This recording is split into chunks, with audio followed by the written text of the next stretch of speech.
Thank you. There's too many of you, I think. Are we ready? All right. He's probably on his way. You know, probably couldn't get through that mess on You're right. Broadway. Okay. All right, I'd like to call to the meeting, call to order a meeting in the Ulster County IDA. Pledge of allegiance, please. I pledge allegiance to the flag of the United States of America and to the republic for which it stands, one nation, under God, indivisible, with liberty and justice for all. Rose, can I have the roll call, please?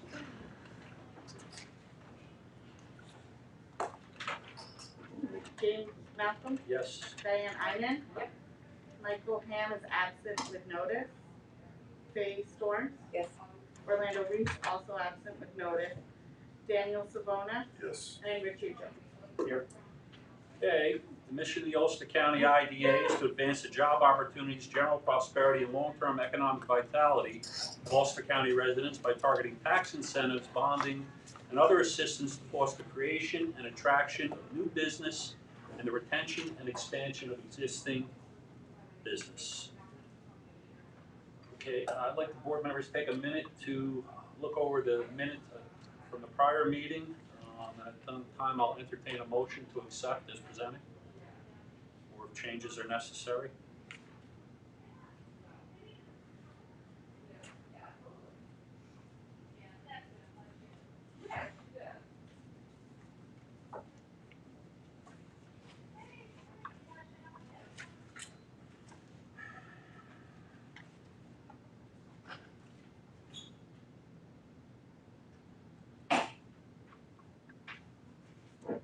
Shall make a motion. I have a motion to accept the minutes as presented. Do I have a second? Second. On the question, anyone? All those in favor? Aye. Opposed? Carried. Thank you. All right. Public comment on agenda items only? None? Do you have anything for executive session today, Rose? Not that I'm aware of. Joe, you don't have anything to add for executive session, do you?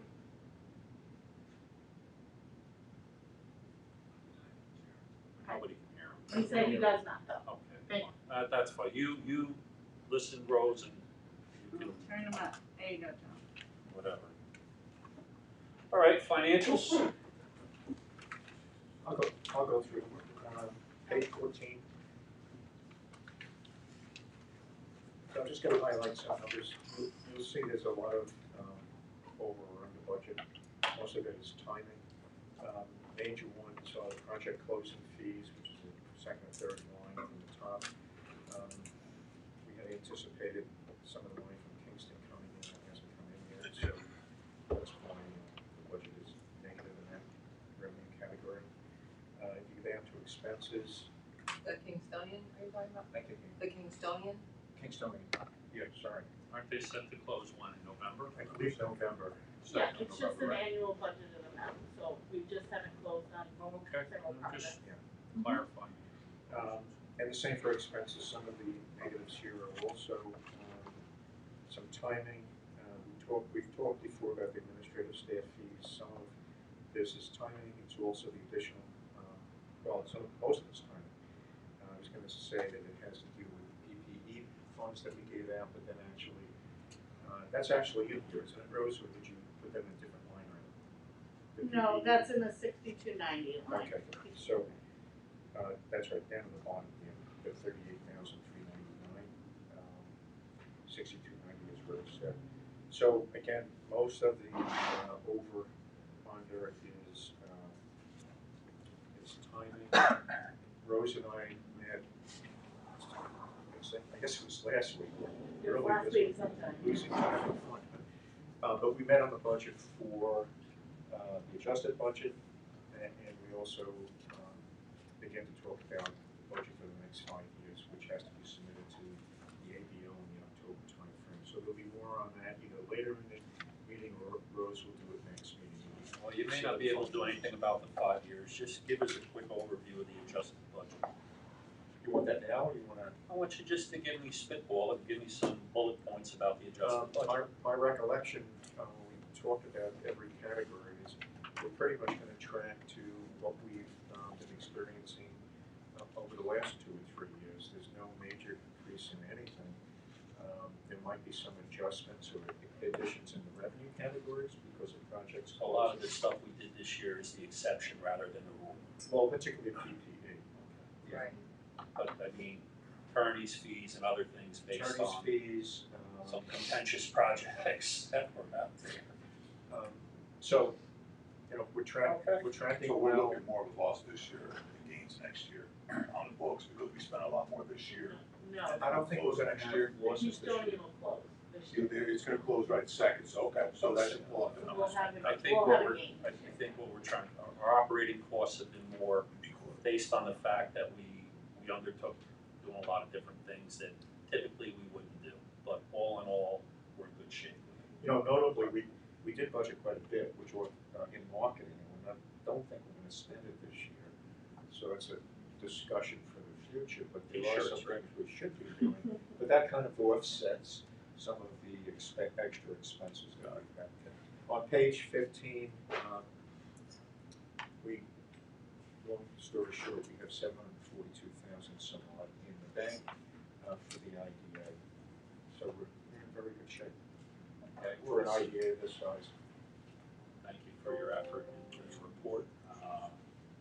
I The get a CRC. motion to accept the financials as presented. Well, that's for the IDA, the CRC, just real quick, same comments, about the CRC, there's $500,000 in the budget. So I need a motion and a second, then it'll be anything I'll on the make a question. motion to accept the Have a report. second, anything on the question?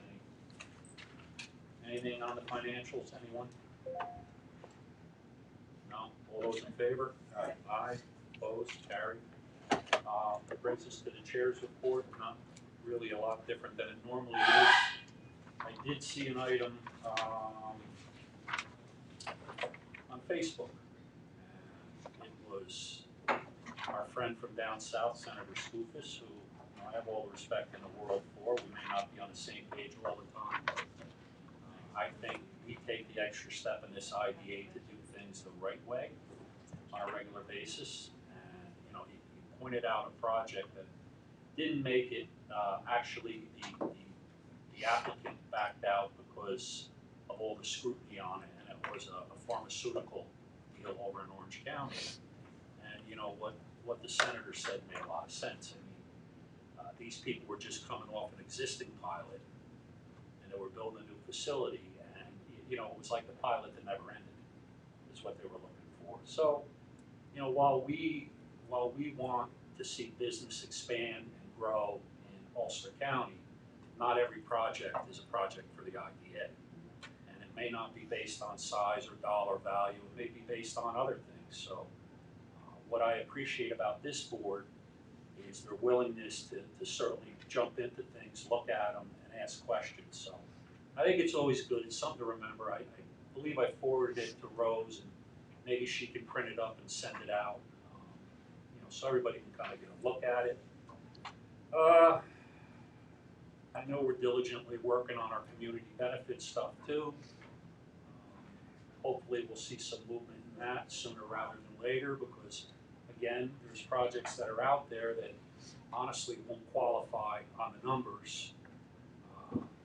But they may get a real good hard look based on the community benefit, things that are tangible, and vendors that are, you know, doing business with an applicant and actually keeps money and jobs in the area. So there's a lot to look at, and you know, a lot of these pilots anymore, it's almost getting to the point where a regular pilot is almost a deviated pilot, because everything is different out there. So you know, as a chair, I take a long hard look at stuff, and I sit and I discuss it with board members, and just so we can come up with a consistent look at it. So outside of that, I have nothing else to say. Rose? The board training day has finally been scheduled for Tuesday, October 26th. As a reminder, it'll be from 9 a.m. to 5 p.m. The chair and I have discussed topics for this year, and I'm looking forward to really diving deeper into more difficult topics, like housing and renewable energy projects. We'll also be working on a case study of IDA mistakes. And now that we finally have a date, I'll be reaching out to guest speakers, and I'll have an update on those for you next month. Bill, if you'd like to go to the summit, and you want, well, why not? You know, you see what the processes that we go through. So, you're more than welcome. Yesterday, our website was attacked by malware, and when trying to go to our site, visitors were redirected to an online pharmacy. We got it fixed and everything should be restored by this afternoon. Going forward, we signed up for the security offered by GoDaddy. The cost for our 2-year commitment is approximately $120, which is obviously worth it because it's less than the amount of time we spent fixing it yesterday. I kind of think that's a standard operating procedure, so if you have any contingencies there, that we can do something with that. In terms of the budget, there's a miscellaneous category that goes to budget. Yeah, and the advertising and marketing with website line is sorely under budget. Dr. D, you got a question? Yeah, just first, can you talk a little bit more about this case study? Um, What you're trying to do? Yep, we had, it's not finalized, right? So we had talked about potentially getting, the district attorney involved, maybe the comptroller, and talking about some mistakes that, another IDA has made, and, what could have been done differently. Right. Thanks. And by the way, if we have a board member that feels as though there's a topic that we should really get into, by all means, let Rose know sooner rather than later, and we'll kick it around and try to accommodate you. I have some specifics and I'll send it to Rose. Everyone but you. You know, it's kind of very. A little exciting news. Dagger to the heart that you just started. To make all of our lives easier, Wendy finally got notice that you passed the notary exam. It took 2 months to even get the results back because of COVID. It's taken a while to get the test even done because it was shut down for a while. So now we'll finally be able to notarize documents in-house. As Rick said, I met with him last week to talk about finalizing our 5-year budget for the Finance Committee because 5 years is what's required by ABO. And we'll go over that in the next month or two. We have to have it approved by the Finance Committee and then the full board in October so we can submit the required documents to ABO by October 31st. The Economic Development, Tourism, Planning, Housing, and Transit Committee invited us to their August 3rd meeting. The chair, our CFO, Rick, and I attended the meeting to provide an update on everything we have done since the last time we met with them in March. A quick recap of the things I reported on. I know you all have lived through it, but I thought it was kind of nice to hear it all in one spot. We finalized our FOIL policy. We created a public comment policy and a record retention policy. We amended our procurement policy to better ensure there's no collusion or conflicts with our code of ethics. And we amended our compensation policy to include a section about time and attendance to help ensure that the board members are attending the meetings necessary to keep the agency performing properly. On a side note, and so you're all aware, the chair of the EDT-PHT committee, legislator Brian Cahill, asked that I update the committee on meeting attendance at the end of each year so that they can make more informed decisions on our board appointments.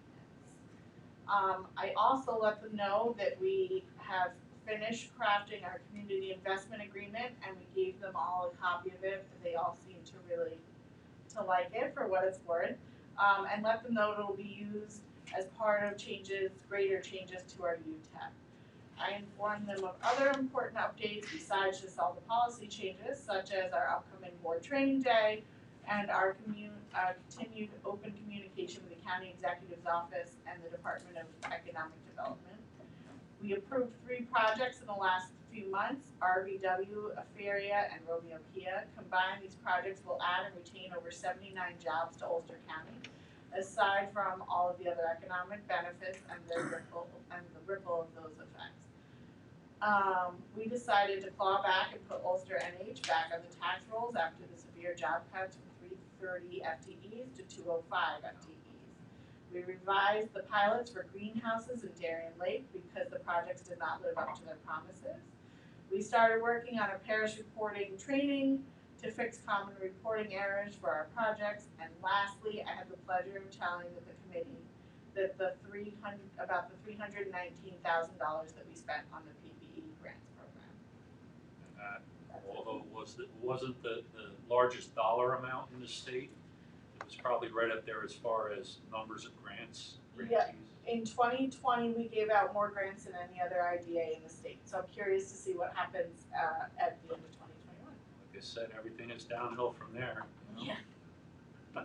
So I that's just, you mentioned something about communication, and I just, you know, there's been a lot of projects out there that, you know, again, based on deviation, whether it's the Romeo Kia that, because it's retail, it essentially was deviated, we had to do this and do that, or Kingstonian, or anything that's not typical. You know, we always try to make sure, whether it's the legislature or the executive's office, whoever it affects, that are made aware. And, you know, sometimes we think that, you know, we've gone the nth degree, but sometimes you really have to check back with them. So we're gonna always try to make sure that everybody's completely understanding of what's going on, so it doesn't create any kind of issues at the end of the day. And that's not to say there anything we did or they did or whatever, but we're just always trying to improve what it is we're doing. And at the end of the day, that can only serve the applicants that are out there and streamline. I mean, when a new board came in, a lot of our first year was kind of overhauling. And I'm not saying everything was wrong, because it wasn't, but it was kind of outdated. It was different. It's a different market now, and the board here has done an exemplary job as far as their input and changing some things. So it moves kind of fast. It's not, you know, it's not your father's job anymore. It changes on a daily basis. So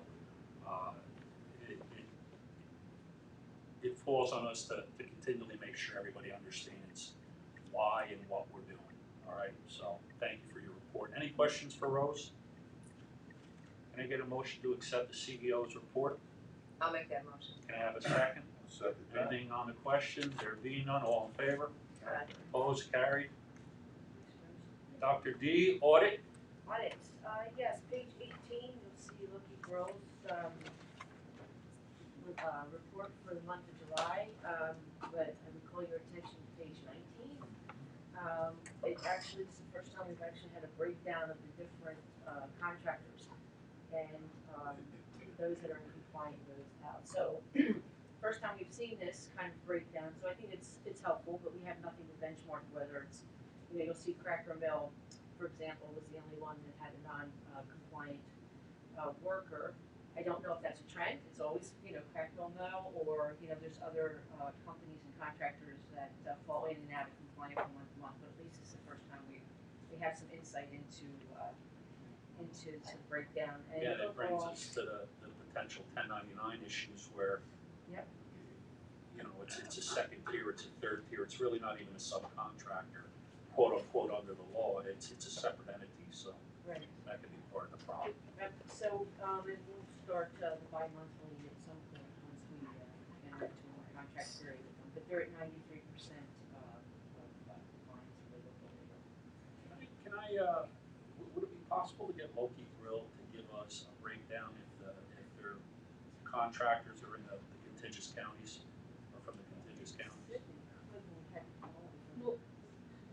The ones for the month? Yeah. Because And these are all, anything that Loki Grill does for us, okay?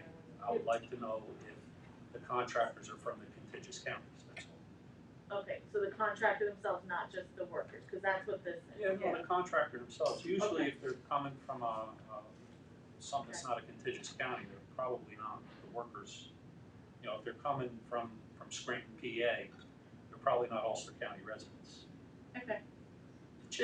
You know what, it lets the board know, you know, that the applicant, the money's really not moving in a circle in the county, which would be the best case scenario for all intended.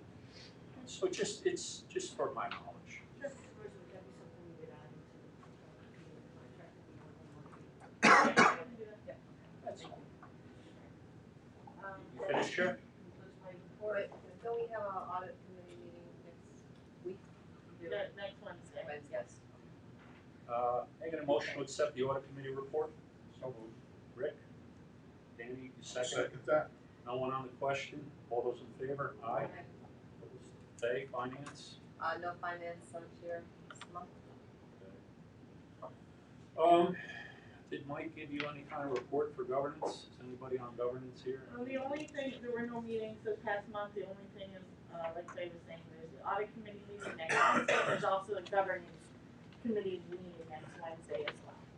Okay, would you know basically what, what may be on the agenda for governance? Yep, we're working on policies we had started last meeting, such as a cost benefit analysis policy, and the potential for, if we want to be able to have our applicants put their, for the project, put some of their fee, their closing fee into the CRC as opposed to all going to the IDA, because the CRC allows us to use the money for, other purposes rather than just running the IDA.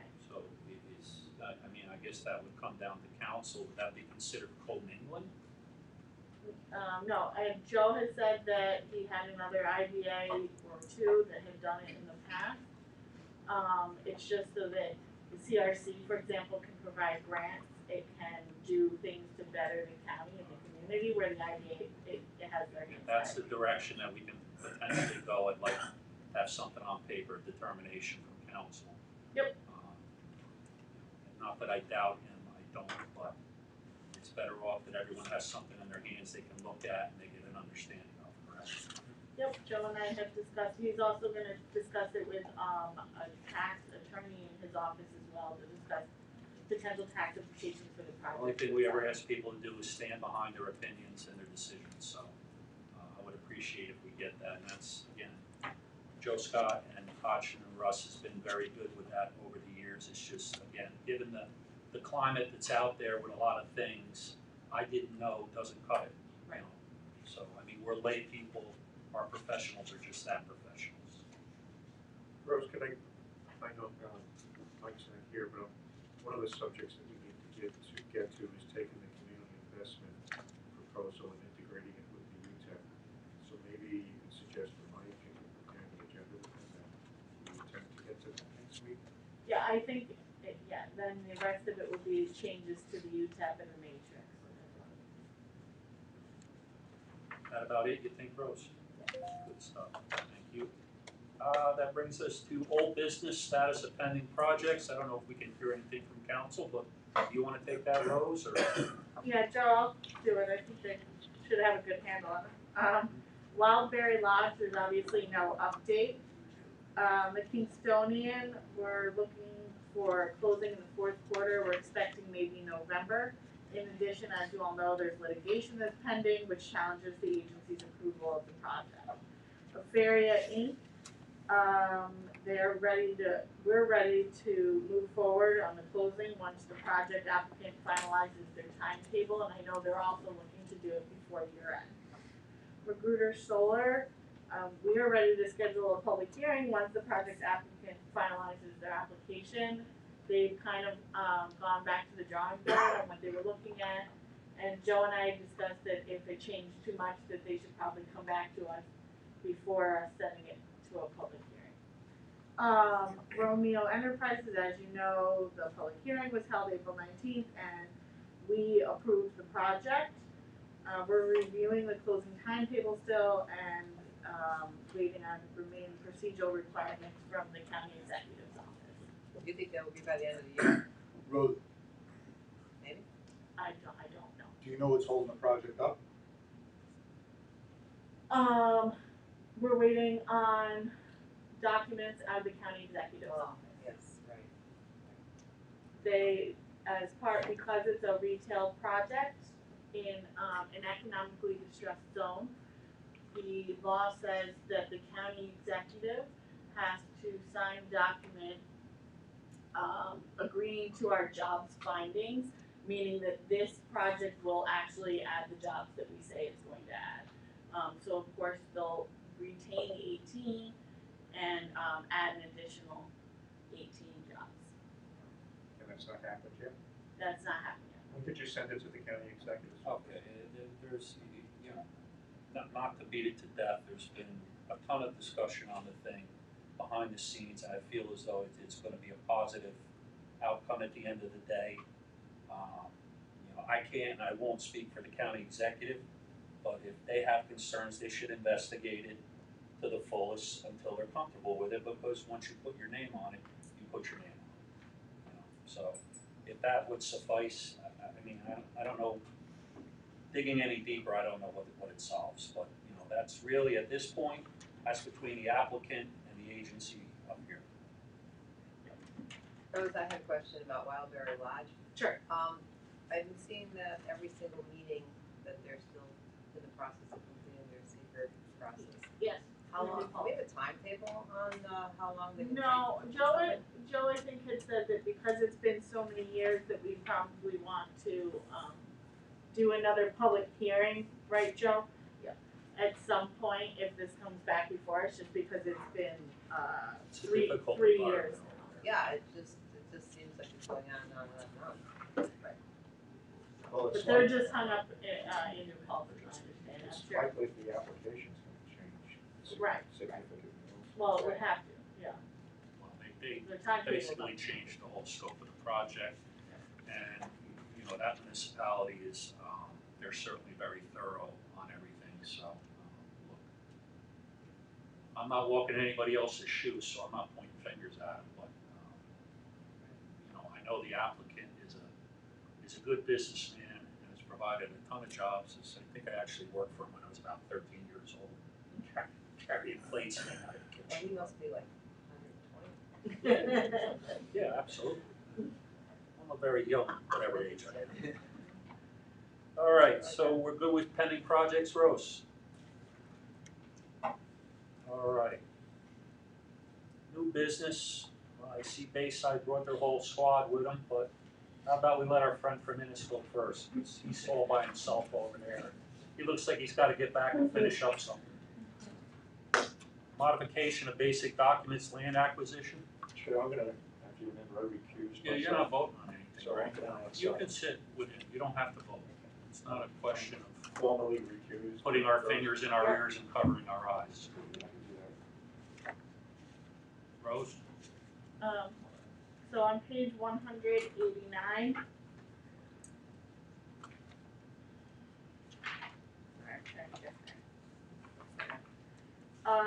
As you all, I believe, know, Innis had purchased an additional piece of property adjacent to the property that they were on, and they were gonna move the spa that they were doing onto that property. And, I think it makes the spa bigger, right? Or no, it just moves it, same size, thank you. So Tavo is here as well, and I think he's probably better suited to explain the project if anybody had any questions. But essentially what they have to do then is ask that that piece of land be part of the, property that we agreed would get the IDA incentive. Without, for your benefit, without getting into all the specifics of it, he's just actually gonna tell you why it's better that it should be there. And unless there's any kind of, if you give us a quick overview, some bullet points, and then I would assume that the board's probably gonna sit there and say, yeah, that makes sense. And then you can get out before it goes to like 50 cents for parking. So please, the floor is yours. Yeah, I mean, originally we had the gym and the spa was located, maybe about 2,000 feet from the main parking lot at the Outlet by the event barn.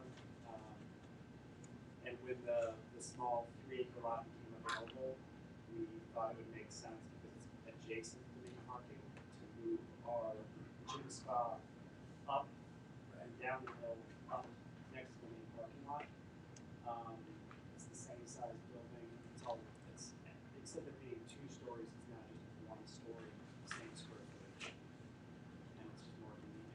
So essentially, this came about, it was just an oversight, it wasn't anything premeditated, and we caught it, and, you know, we made the applicant aware because we didn't want to all of a sudden have him come back and say, well, I have an incentive on all this, but this piece over here I don't, because we didn't adjust the plan, so. Yeah, so we did a pre-application, just exploratory meeting with the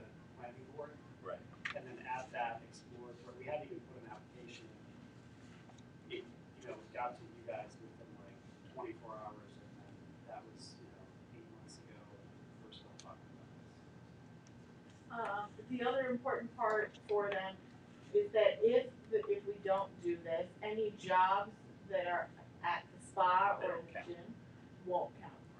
So that's the other. We're not in the business of hurting people here, so, I mean, does anybody on the board wanna weigh in and have a feeling on it? And Rick, you can actually weigh in, you're just not voting on something.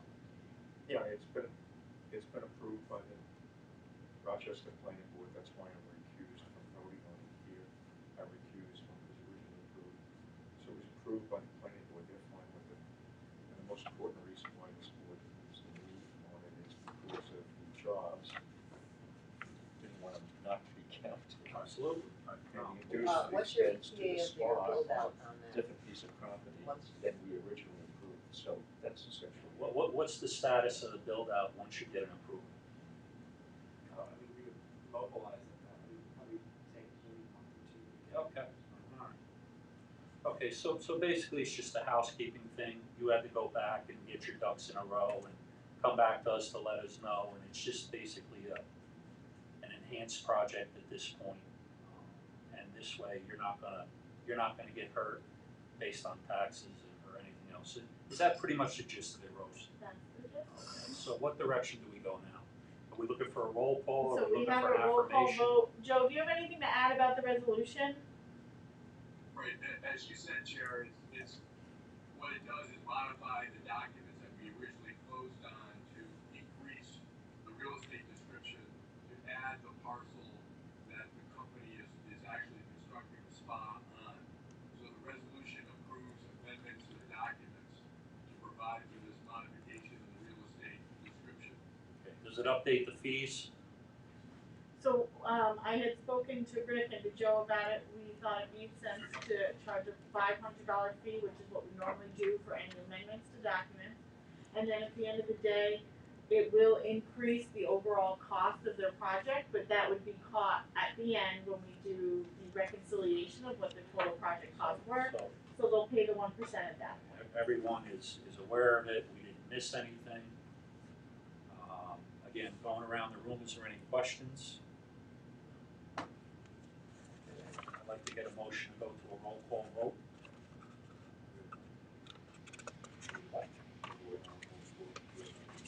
Yeah, yeah. Can I get a motion? I'll make a motion. You have a second? I'll second. All those in favor? Aye. Please, roll call vote. James Malcolm. Yes. Diane Einen. Yes. Faye Storm. Yes. Both Michael Ham and Orlando Reese are absent with notice. Daniel Savona. Yes.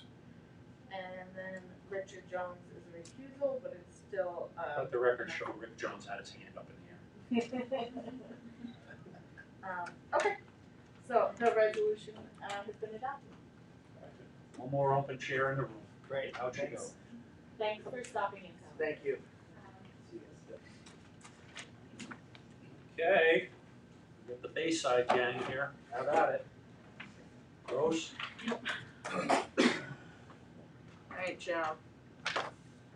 Your face is going away, but I'm gonna share the screen.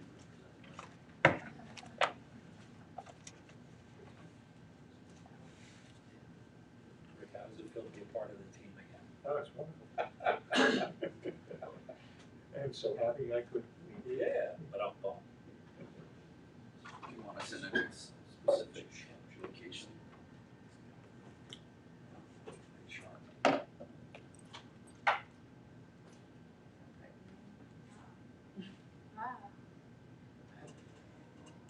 Feeling it should be such a simple thing. It really, you just plug the stupid line, you know?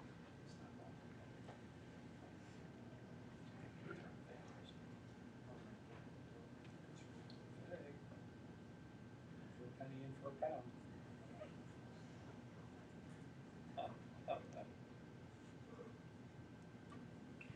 Cool. What's going on, Rose? It worked this morning. Yeah, but the TV is not sort of the same. It's computer, it's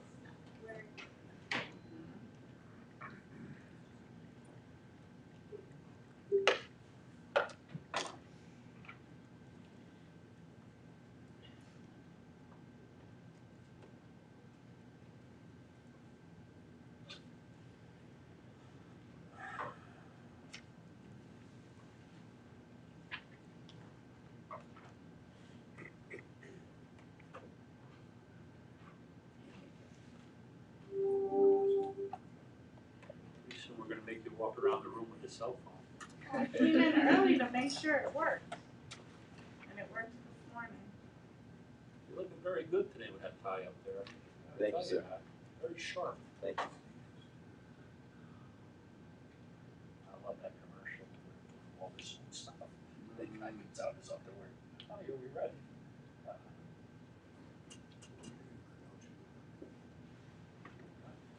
Hello? I'm sorry, guys. Commercials and everything. Hey, even in the middle of me, I'll call you.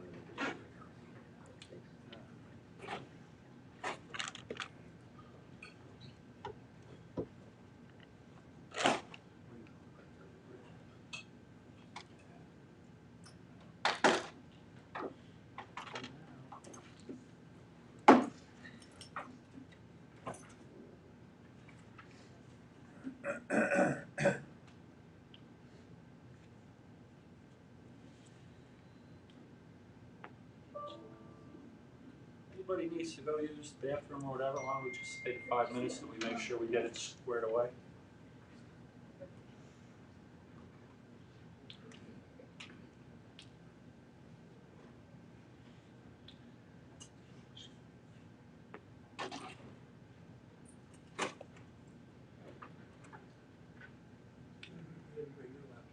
Is it? Yeah, I bet it's not the problem with the lab. No. It's the problem with this. I have all of it. She brought it back up, back up. Where's your projector screen? That is so have, which is very nice. I almost brought the projector from the office because I was like, this thing is gonna be a pain, I know.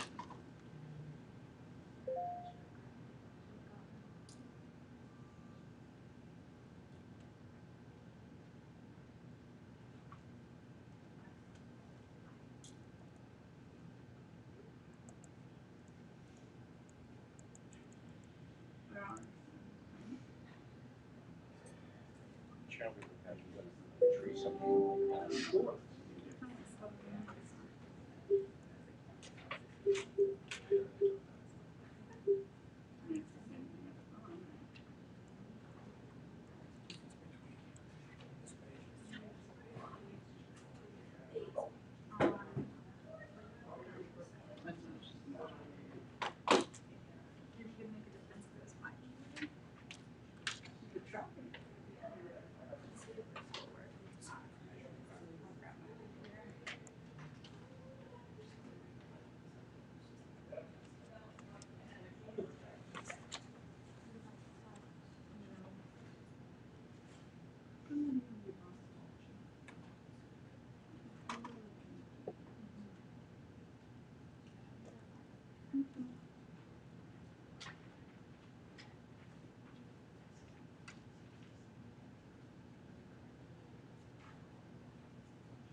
Some of the old computers, well, it's not just this computer, it's like.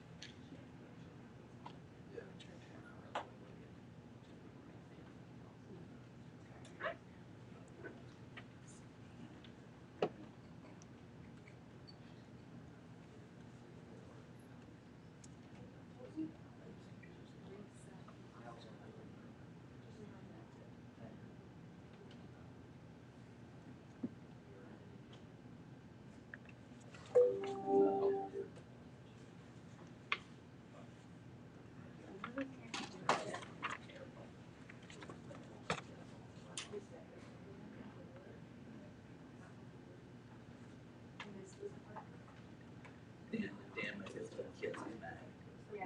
I built it up. If you want to try to hear it.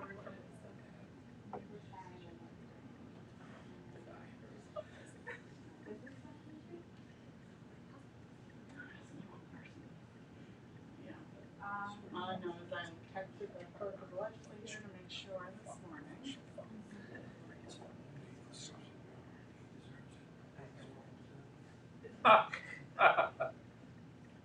Be like Men in Black, Flash.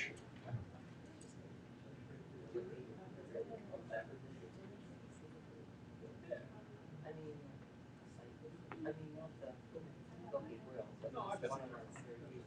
Yeah, I was working when they were building it. You are It is the same way. Oh, okay. Colors. get up there. Maybe she give you a contact person. Save some money.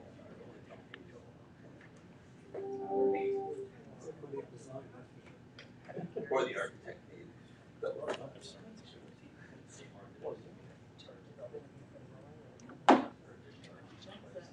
that whole area is changing. You're in Highlands, but Highlands changing too. We're trying to do some things, but it's, I had this discussion with my brother, because they put a moratorium out for a while. So, yeah, getting less access to it. We had a couple of handouts. Oh, wait. TV, Samsung? Is it Samsung? Yeah. I mean, that should be so. Allow. It's wireless. Do you like that? It allows it wireless, but it won't do it with a cord. Please explain. It's a faulty cord. Hey, I'm serious. This has happened before and it makes me nuts. So I came in this morning to make sure you guys wouldn't have this problem. Hold on a second. I gotta get Joe back.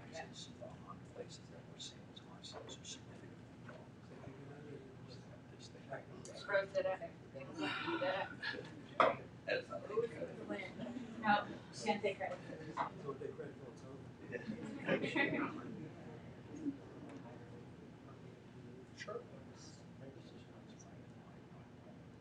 I don't wanna like get it off of this whole screen and piss it off. So I'm just gonna.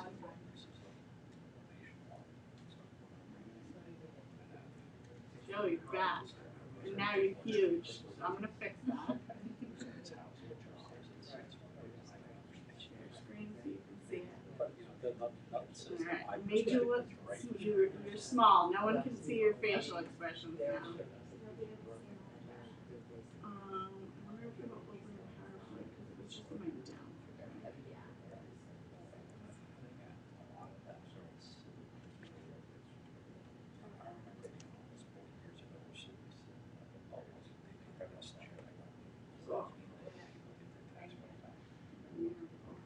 It's like rolling the dice. I just don't understand like why the cord doesn't work, but the wireless function works. Where do I go here? We don't have PowerPoint. Slideshow.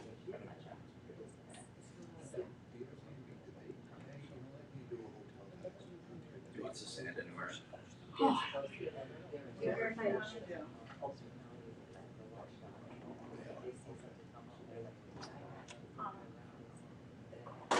want it, yeah. All right.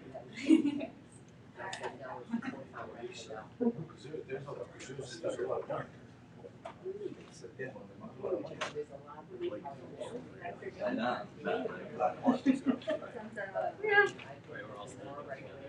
Yeah. Stand in solidarity.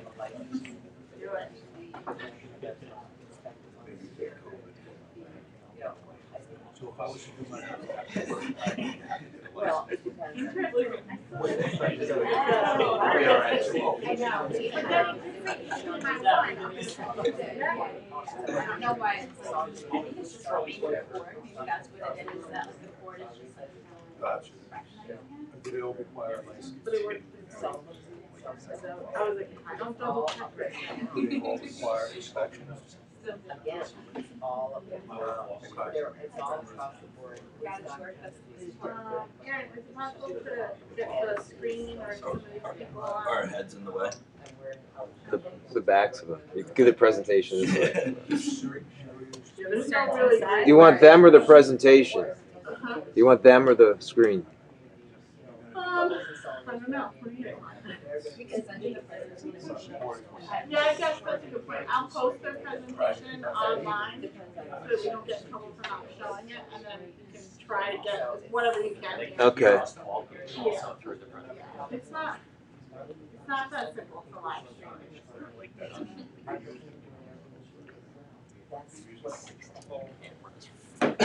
Yeah. Actually, not much I can do here. Are we ready? Yeah. Good stuff. Yeah.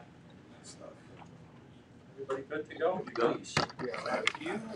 Awesome. So, So, do we wanna move a camera so we can see them, or? I'd have to literally run it over here, shut it off, unhook it. All right, why don't You wanna you- have me stand over here? The wire's like, yeah, you got, if you guys wanna do that, behind the, I like to block my scenes first, yeah, you know what I'm saying? Scorsese, Please set the stage. that would be great. There you go. And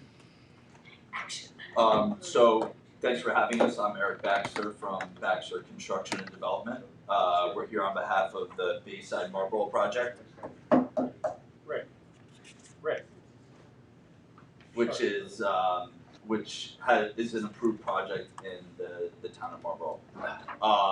Before we get into detail, I want to update the board on where we currently stand with the project.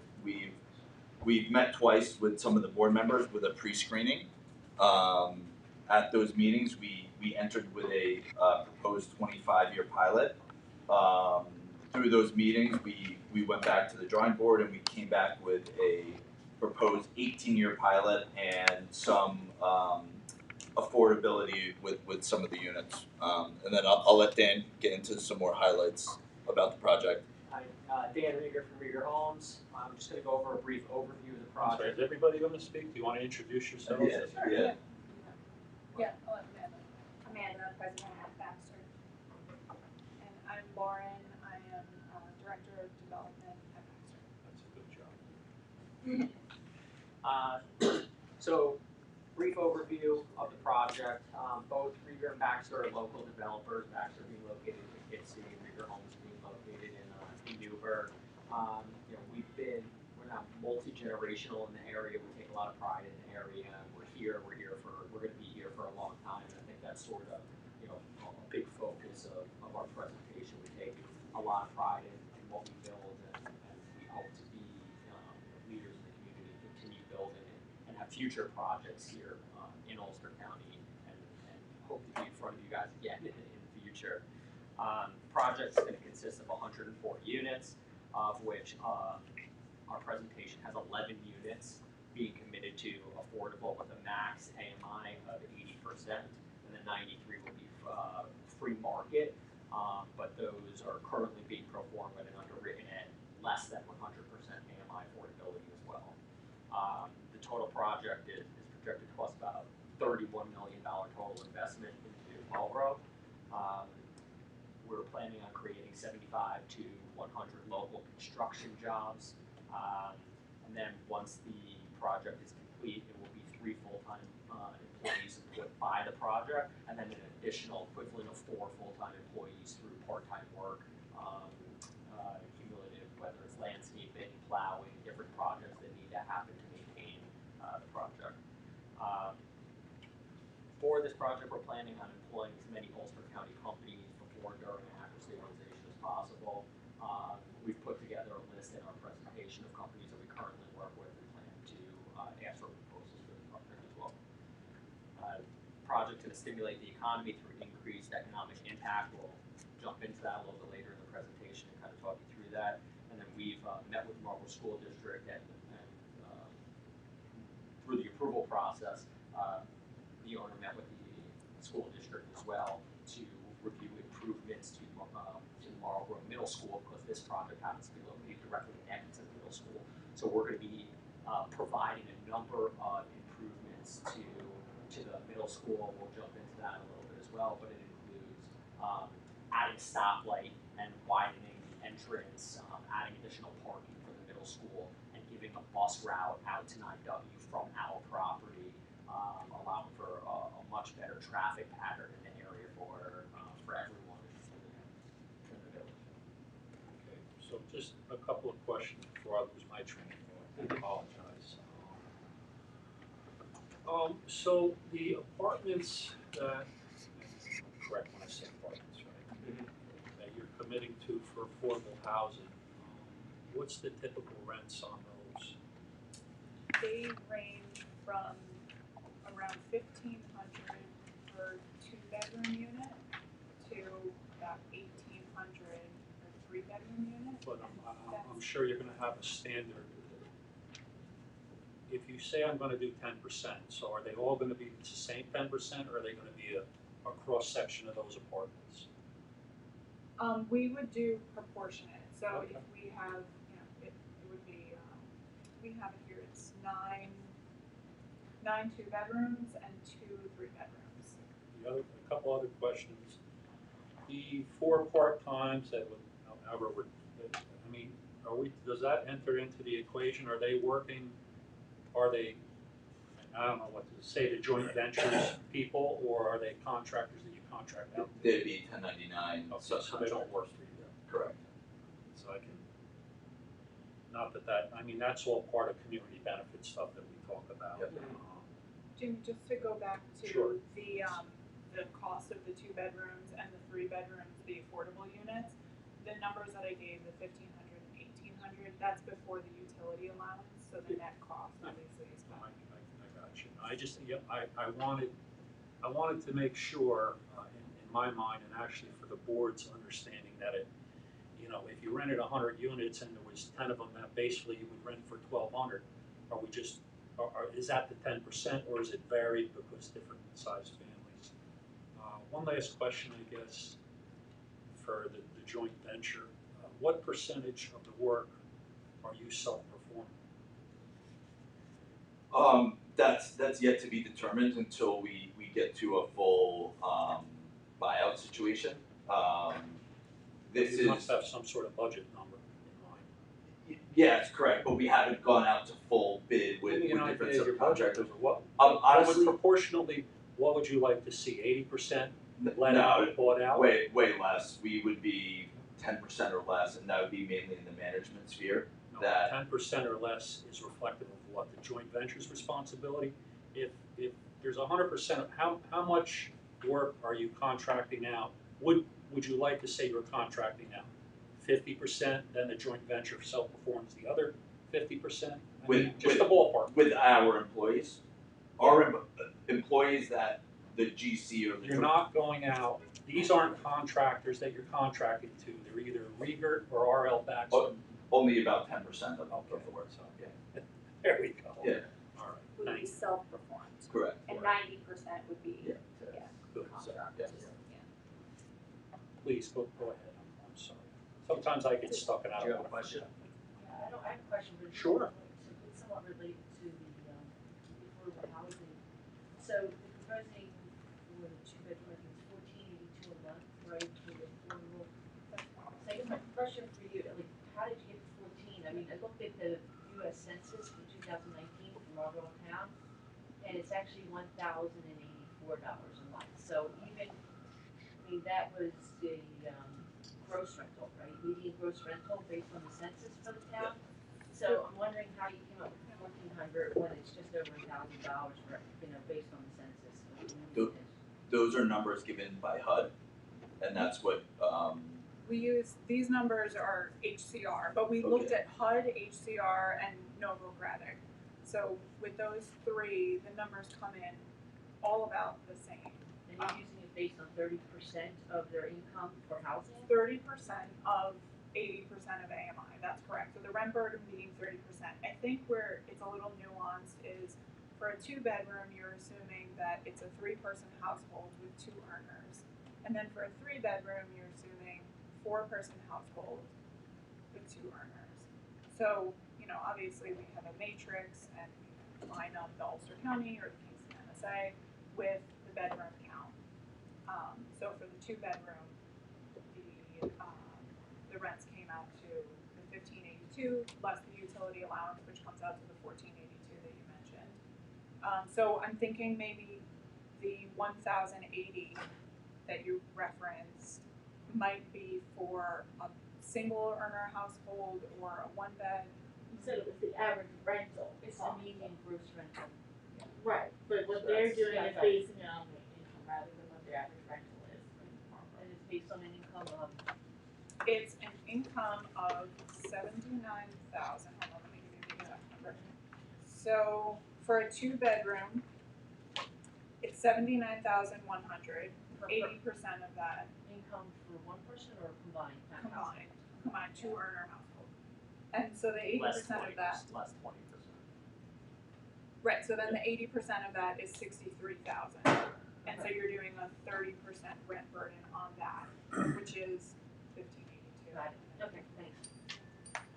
And did you do a demographic study of where these people are coming from that are gonna be renting the space? Are they coming from out of the county or they're coming from within the county?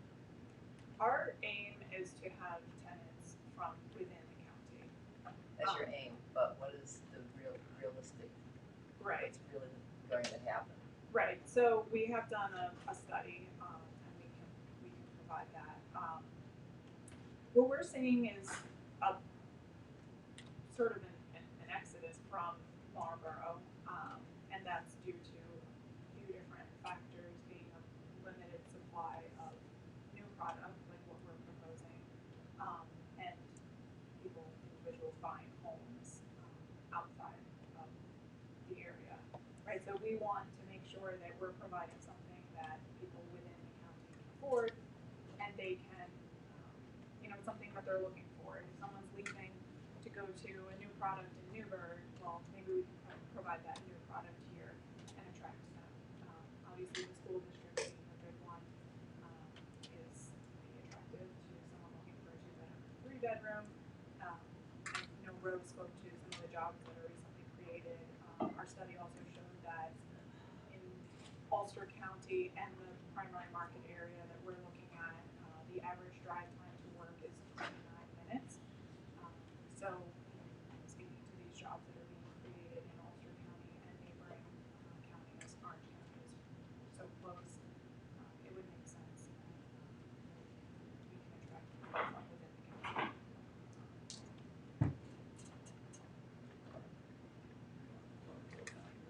Sure. I'm going to tell you guys a little bit about Baxter. We are a multifaceted organization that has a property management, construction, and development division. I have had the opportunity to serve as the president of Baxter for the last 12 years, and also fortunate to do so alongside my brother, who is the vice president there. Over the last 12 years, we've really had two missions. One is to develop with projects that are going to create an economic spark to the area, and second being attract talent in a team that has similar visions and missions to Eric and I. We have close to 80 employees now at Baxter, 60% of our employees being women and minorities, which is something that's rare in the construction industry and we're certainly proud of.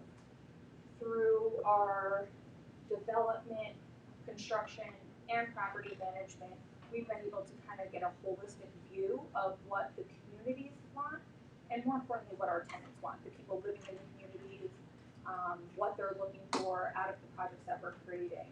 So over the past, I'd say 2 years, we've developed about 350 new units, 25% of them being affordable, and really by listening to the tenants, we've been able to build safe communities, communities with the affordable component and well-manicured areas for the areas where we reside.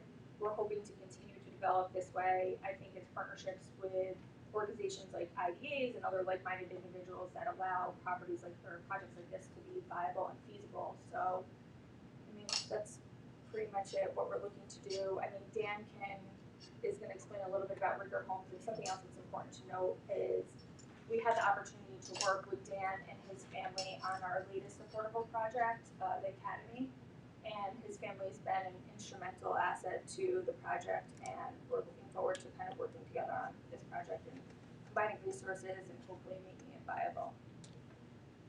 What project did Where you is say that? you worked with them before? The Academy is in the city of Dixie. Okay. Is that a renovated or is that brand new construction? It's we're hoping to open the doors of one part of it in December.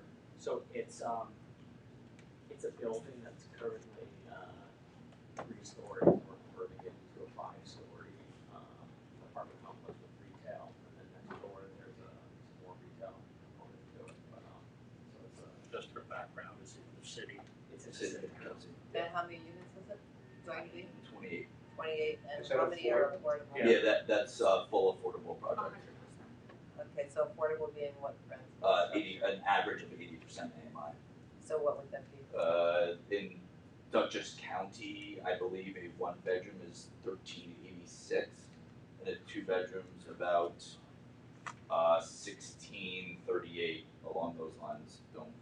Yeah. I don't know Round. if that's it. That was It's along super- those that was pretty lines. exact for a amount. $13.25. Right.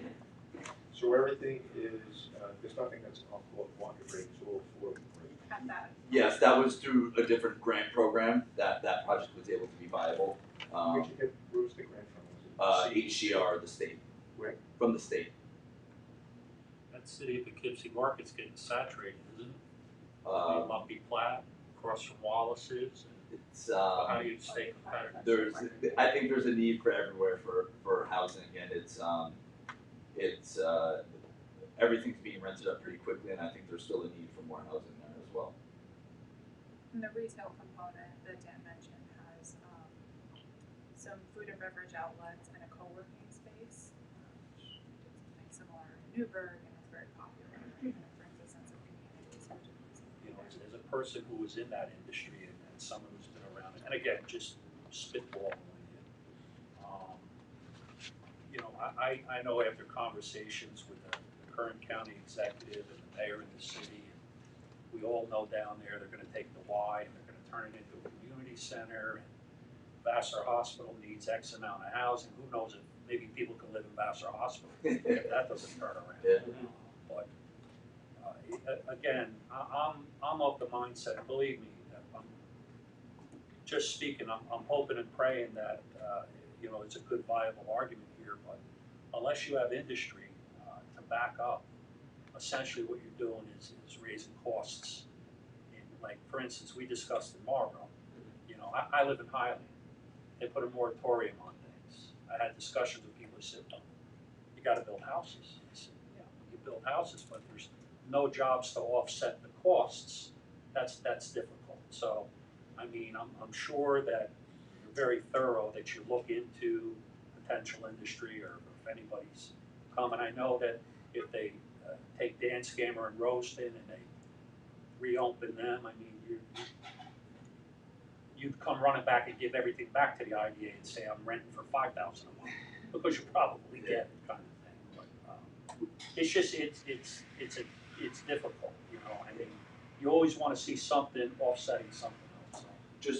Just as a little background, we looked a lot on the vacancy rates in the area, and they're very tight, which means there's a high demand. And also in today's day and age, owning a home is very expensive, where the trend has become from owning homes to renting. It gives more flexibility. Correct me if I'm wrong, you just said people were moving out of Marlboro to buy houses. Yes, but that's to leave Marlboro because there's a lot of You know, we've all heard the discussion about millennials, they don't want to own it. Exactly, yeah. They want to rent. So as that generation is living on their own, they're looking. Your project is more for starters Well, and right, finishers. we also find that it's people who are retiring and also trying to downsize, there is nowhere nice for them to No, go. I got Yeah. that. I hear you. That tends to be, you tend to kind of grasp those two groups with these new developments from what we found with everything going on Believe me, there. I hear you 100% with that. Try to downsize keep people, myself. people want to stay in the area, but it's hard to, they Sure. can't stay in their houses, but if they can sell and rent something. What else you got Have you for us? addressed Did you the- project the number of children, school-age children that will come out of one of the 4 units? We do have that number estimated, and we used a number of sources, including the Rutgers Blaustein School of Planning. We got to an estimated number of 38 children in elementary and middle school. 38. 38 children in elementary and middle school. And so, you know, we've been talking to the school district a little bit, and I think we'll have a better sense of where we might end My on. only concern, and not with the amount, is, you know, we're talking about benefit to the school with entrances and this and that, whatever. You know, essentially, we're partners with you with no equity if this goes through. So are we being exposed if something happens? You know, because it's not, you would own those entrances, exits, or are you giving the property and it becomes a prevailing wage situation where it goes out to bid to enlighten me? Because I don't, I wanna limit the exposure to this board for a shared The public road- access. So the road and this, where the stoplight is gonna be, that the school's accessing, is going to be, back to the town. It's gonna be given back to the town. Does it become property of the town, or is it part of your project? So we're doing the work on it, and then once the work is done, So I would need an opinion from an attorney as to who's the responsible party if something, God forbid, should happen there, and your exposure, our exposure, the municipality's exposure. I mean, those are things you should take into account. And it's really, doing anything you can to help the school district is always good. absolutely. So just We'll, for our we'll get you a more Great. firm answer. Thank on that. you. That's not a problem. I'm sorry, I have a question. I'm sure you have this information, but did you research what the median income was in that area, correct? Yes. So what did you find it was? So for all of Ulster County, for the 2 bedrooms, it's 79,000, and for the 3 bedrooms, it's 91,000.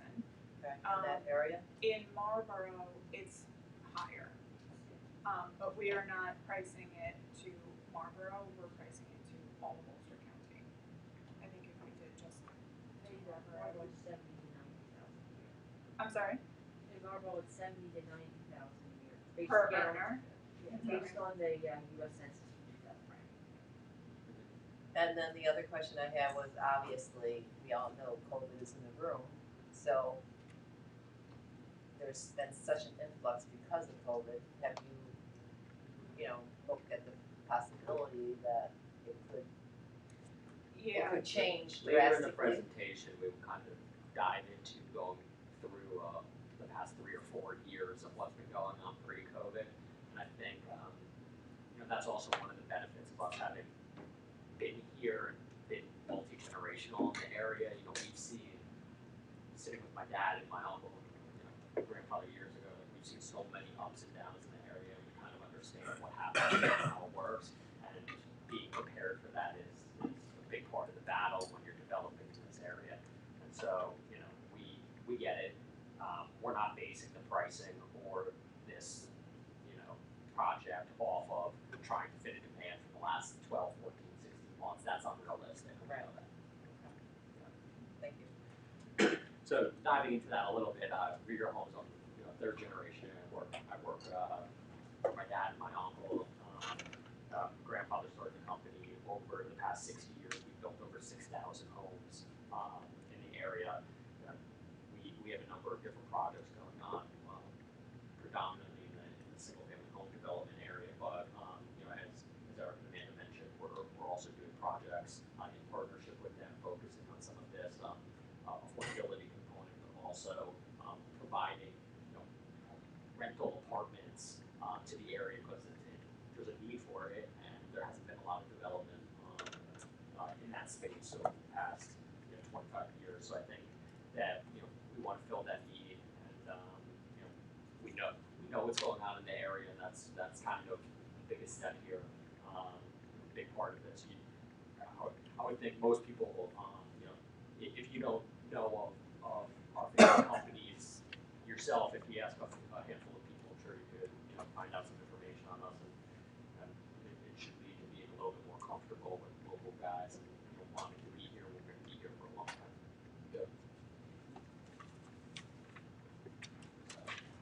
Jump into Yeah, so these are a few of our Baxter projects and partnerships, and I'll let Amanda and Eric maybe speak to them a little bit. Design and community. So this is the Grange Farms. This is a 107-unit project that we have that we're just completing this month. It's a mix of apartments, townhomes, flats, and it was an existing barn structure with a manor house that was a renovation piece to it, and then there was new construction around the outside. As you can tell, we like to choose affordable but high quality products for the residents.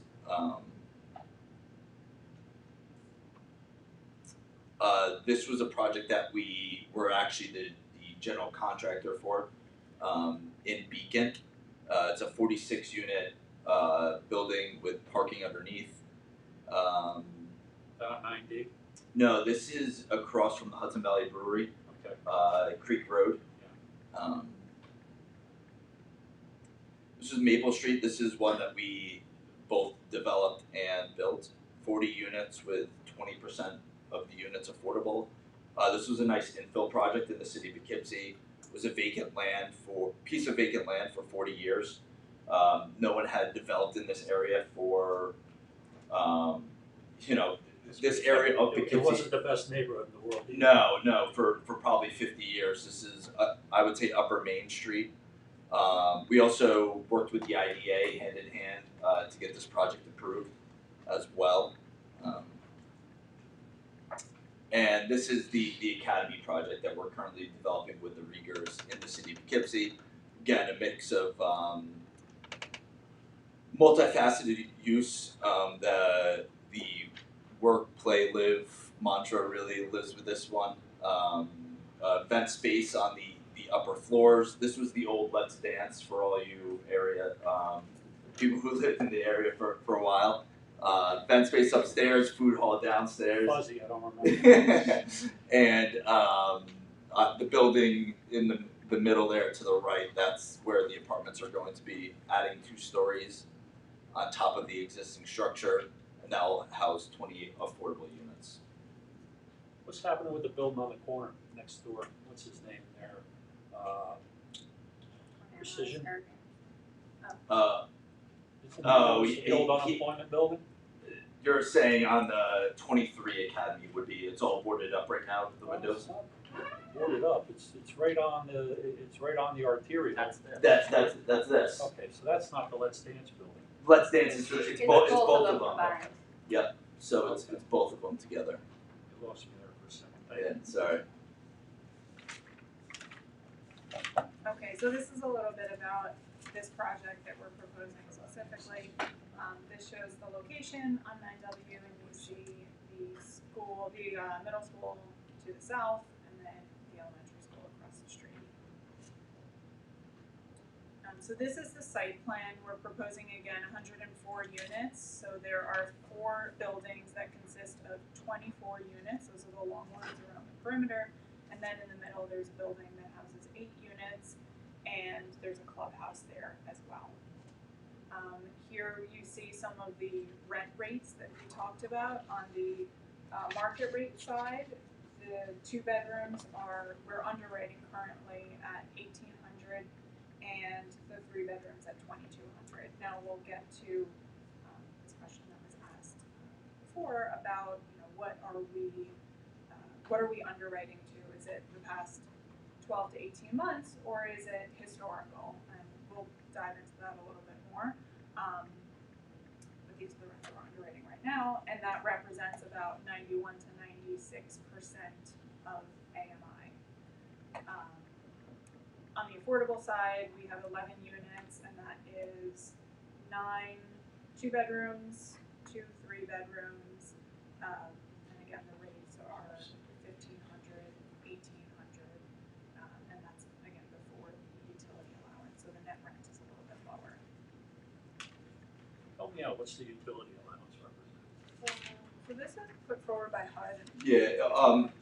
So whether the developer or the property provides utilities, electricity, gas, then they can charge the full amount. If the tenant is paying for the utilities, then the property has to give the utility credit. So it just represents what the tenant would have to pay in electricity and utilities. I just have a question. I see no 1-bedroom, so are you looking for only couples or 2 people renting? Is that what you're basing things on? That's how it was approved previous to our involvement in the project. So it's not necessarily what we're looking for, but what we have at the current moment. But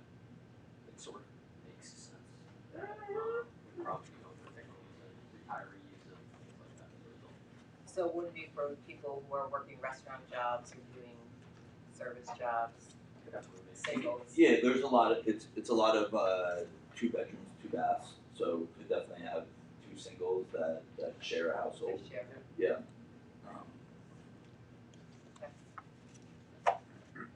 So these are the approved plans, as Dan mentioned. And they're subject to some aesthetic changes, but we did want to show you, give you a sense of what we're putting forward here. This is some of the design inspiration. On the top left and the bottom right, you're seeing the Overlook Farms at LaGrange, which was the first relevant project we showed earlier. And that one, I think we really like to highlight because it's 107 units, whereas this project is 104 units. It's a mix of larger units, and it's a great, manicured community that feels really safe and really beautiful. It's kind of the thing that you want next to the school if you're sending your kids to the school there. It actually is next to the school. Yeah. Which is cool. And then the bottom left and the top right is in Lucky Flat, a project we're doing in the city of Poughkeepsie. A little bit different. It's an apartment building. It feels very much like you're coming into an apartment building and you're headed up the elevator to your unit. Views are a little bit different. The layouts are a little different. It's more industrial feeling. You see the exposed ductwork. But same thing. We provide a really nice kitchen, bathroom package that is affordable, but is quality. And what's unique to what we do is Grange Farms is a little bit more of a luxury, higher end product, where Lucky Plat is a more affordable product, and both products we think we deliver a pretty high quality finish that looks nice for the tenants. Just, I guess that's nothing to do with this project. To access into, say, the Lucky Plat building, is there security involved? Yeah, so Codes we, into the building? there's access control into the building and an intercom where either you have your cell phone or what have you. Because, I hear, and not to get off the topic, I apologize, I'll talk to you about it later. It's as a developer over there as well, there's a lot of concerns, when I talk about saturation of the market in the city, there's a lot of concerns of Section 8 housing, things such as that, but that has nothing to do with your project here. Let's see, so, benefits. So these are some of the community benefits that we're highlighting associated with this project. So Dan mentioned when we were going through the overview, the job creation. So we talked through the 75 to 100 construction jobs, many of which we're looking to sub out and use Ulster County companies. And so in the application, which I know you all have, there's Figure 2 is a 2-page document that just shows an example of some of the repairs and maintenance, consultants, financing organizations that we plan to go out to that either we've done business with, we haven't, they've come recommended, and we want to prioritize that to do work on this So project. in the construction documents, there's no requirements, say, and I'll use the term a living wage. So it's basically out of your hands once you hire a contractor. He could pay everybody minimum wage, correct? Or what did you budget, your budget numbers for cost of labor? I mean, where does it fall in regards to, say, prevailing wage, livable wage? Everything's the budget's based on historical data from other projects that we've built. Okay, they all go up. Right now, we know that you can't buy the lumber for this project the same as you would buy it a year ago. Correct. So Yeah, we put some contingencies in place on the budget for that. Again, and I'm just talking about jobs. I'm not really sure unless you have some control over. I mean, everybody looks at a number on the bottom of the line. I get that. I've been around. Yeah. Okay. But if there's a community, if there's a benefit for us to get on this, it's a community benefit because we're we're incentivizing the applicant. But it's not for nickel and dime jobs either. Correct. It can't be everyone out there and they're just making $14 You an don't hour. hold the contractors' feet through fire on paying these jobs not being minimal. Yeah, well, Because you're But I getting the benefit, Well, then you you're have hiring your- them, who's you to have say your- they're gonna be minimum wage, Yeah. not prevailing wages. yeah. I know for our case, any individual that I know, I said that was only 10%. We don't pay anyone minimum wage. We pay everyone above minimum wage. But what I can say is we don't always award on the cheapest, lowest price. We reward on the most reputable companies as well as price. So we take both into account, and we just because some individual came in with a very low price, that doesn't mean they're going to get the job. We want the job done safely, correctly, and high quality. Hey, listen, we go out for RFPs. It's not necessarily the lowest number. It's not necessarily the highest number. Yes. It's what you're comfortable with, but there's no, I guess, for me to wrap my head around it, I need to know there's some sort of protections there, because it can't be, we let it out, what they pay people, they pay people. And if you're gonna take community benefit, then there's a responsibility there. Now, I'm not saying you should be in charge of their payroll, Yeah. but, just vet them and, I would say that's something we can have ongoing discussions Okay. with, and we're not opposed to, No worries. You have to getting a understand little bit our more. perspective. Yeah, of course. We're not opposed to getting a little bit more involved than we normally would be. well, I listen, also think if too, we're we're- coming here as a partnership, it's a collaborative. Absolutely, we gotta figure out how to make it work. Yeah, Right? fair So that's, Yeah. we I'm sorry, I understand. interrupted. No, I was just saying, it's part of the nature of being in the business for so long. We have a lot of long-standing relationships with a lot of our subs and feel like they mimic the same thought process that we do. It doesn't always happen, but we've been fortunate, often in the past to find those relationships, and I think that's part of the value of us, both Rieger and Baxter Sure, being and here and I being in business respect that, for but long. we're new partners to it, Sure. so we don't know that, No, so no, we have to absolutely. ask these Yeah, yeah. questions. I know. Absolutely. Trust me, I know. Yeah. As a matter of fact, I think, I know Baxter's background, I know familial, they've been in the construction industry before it was Baxter. Yeah. Yeah. I know that, Yeah. and it's part of an industry. It's very difficult, when you're a GC and you let work to somebody, at that point it's, hey, meet your schedule, get done what you're supposed to get done, and other than that, I don't care if you drink Coke or Pepsi, it's Yeah. not my business, Yeah. kind of thing, but Yeah. this, you're receiving a public benefit, so we'd ask that you go the extra mile to kind of I think we can stay figure on out top of it. Yeah. how to have that discussion and work with you guys to get you Thank you. comfortable.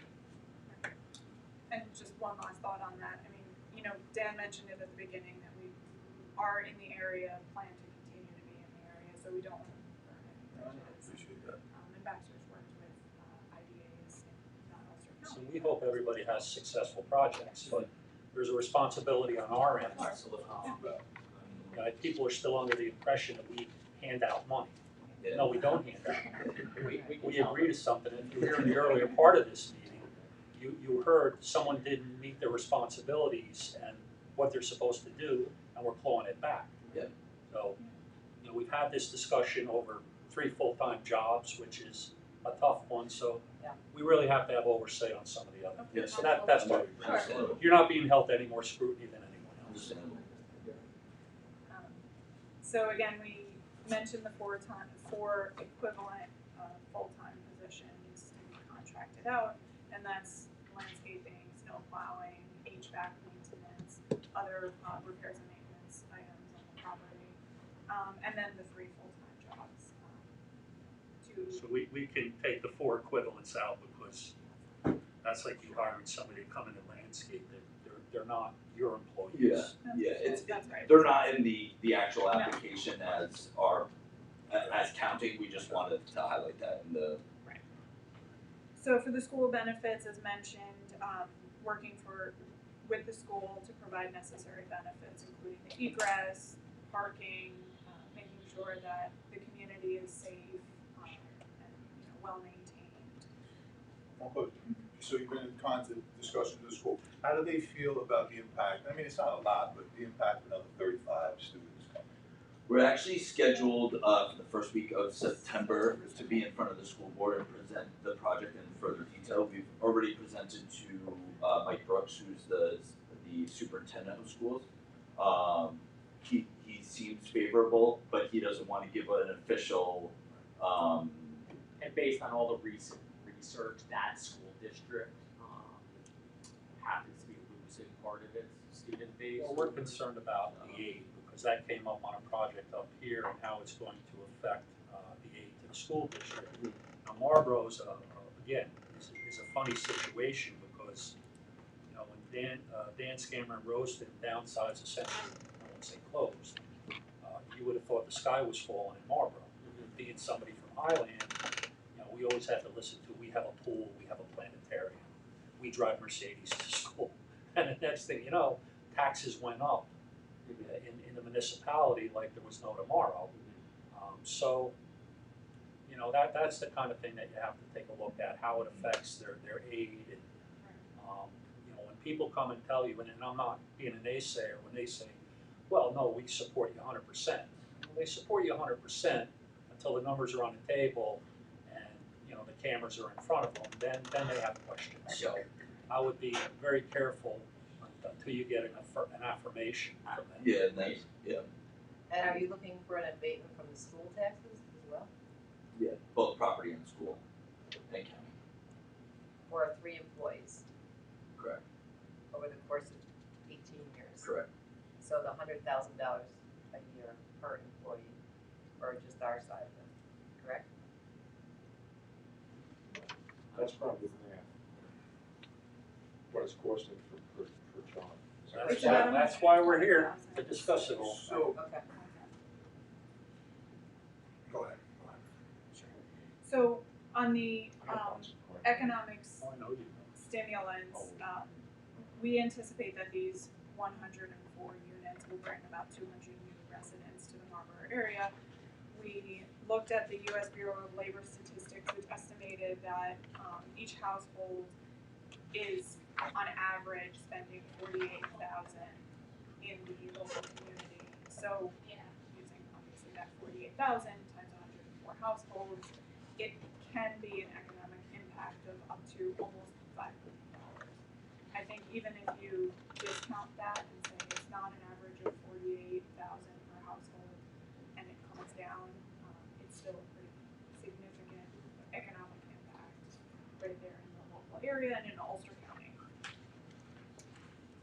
I'm not gonna go through the Ulster County companies that we beat that one already. Well, this location happens to be fairly close to the center of Marlboro, in a walking distance, so we just kind of highlight some of the things within walking distance. That's right. So we looked at, and we spoke about this a little bit earlier, but job creation in the primary market area here. So you'll see that we used a radius around Marlboro going out to Ulster County, but obviously also down into Orange and across to Dutchess a little bit. So here we captured Orange County, Ulster County, Dutchess County, potential new jobs in the area. We have 2 potential new job creation companies, right? Creating jobs in Ulster County, but I know earlier Rose spoke to a few more. So if you add all of these in the primary market area up, we're coming to 1,400 jobs, potential job creation in this primary market area. So knowing that in Ulster County, the average employed person is driving about 29 miles for 29 minutes to their job, you know, we think that building this property where it is would mean that these people are working in this area. And obviously the bulk of that is in Ulster County. So, how many mile radius is that? I'm sorry? How many mile radius is that?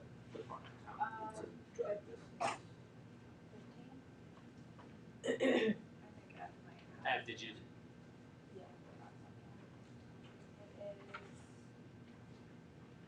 It starts out with 5 and then goes out to 15, so that's 15 miles. So And what I'm seeing on the map, if I may, the PMA, you really didn't use a radius. What you did is you selected areas around Marlboro and said, this is what we're going to use for our PMA or PDA, primary market area. So you're going into Orange County, you're going all through the, some of Ulster County, not all of it, obviously, and Dutchess County. So I don't think they did a radius. Right, You selected zip codes essentially. My understanding. Well, the shaded area is not a radius. no, Well, no, we- so we there's hired- actually, there was, I don't know if it's still visible there, but we had a 5-mile radius within that, and then a 10-mile radius, and then kind of did what you said. So are like, those shaded jobs, down. 1,478 jobs from a variety of radii, or are those 1,478 from the teal colored area that you select that's on the map? Yes, it's within. Yes to which one? It's within the map, so It's those the are the map. only ones, yeah, Okay. that are within that primary market area that we have highlighted. So I just want to conclude something, because we heard from your consultant, I think, 2 meetings ago, that, I asked the question, do you really think that the availability of this housing is going to create jobs? And I think your consultant said, well, sure. Which, this just totally jobs in Ulster. That's all I'm concerned with, and I think this board is concerned. So if that's what I remember him saying, or somebody saying, this completely blows that argument out of the water, because all the jobs that you're referencing. I think you're looking at two different. Yeah, I don't think this is. It's two different things. Yeah, you're looking at two different things. I don't think that, I think they were showing that the need for the housing in the area. Am I Yes, mistaken? correct, yeah, because there's new Oh, jobs. I understand, Because you need some housing you need housing in the area to serve these jobs. This list is provided specifically by IDA. Okay, and the statement had been made at one point by somebody. So that, it's. oh, You sure, use the once Orange we County build IDA some stuff. housing, you're gonna get jobs.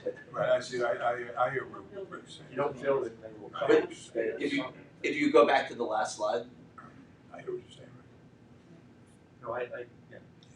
so again, this is when we talked about the housing creating possibly more jobs and new businesses. This map kind of it does demonstrate that how close where these individuals will be spending and consuming and buying goods. They're all within less than a mile walk from this site. Oh, yeah, they're gonna support local. Correct. And we feel that's going to have some sort of job creation. And I was looking at that too, because I was looking, I saw the pizzeria up there, because my instinct was you have a housing development, be a place to put a new restaurant or something like that. Yeah. But I'm just saying, so that would draw development. Yeah, sales tax. Just so, and also just as an aside, and I have lots of comments, but I'll wait for you to finish most of it, but as an aside, somebody said something about the economic impact on the area. Rose performs a detailed economic impact of every project, which helps us to make a decision. Yep.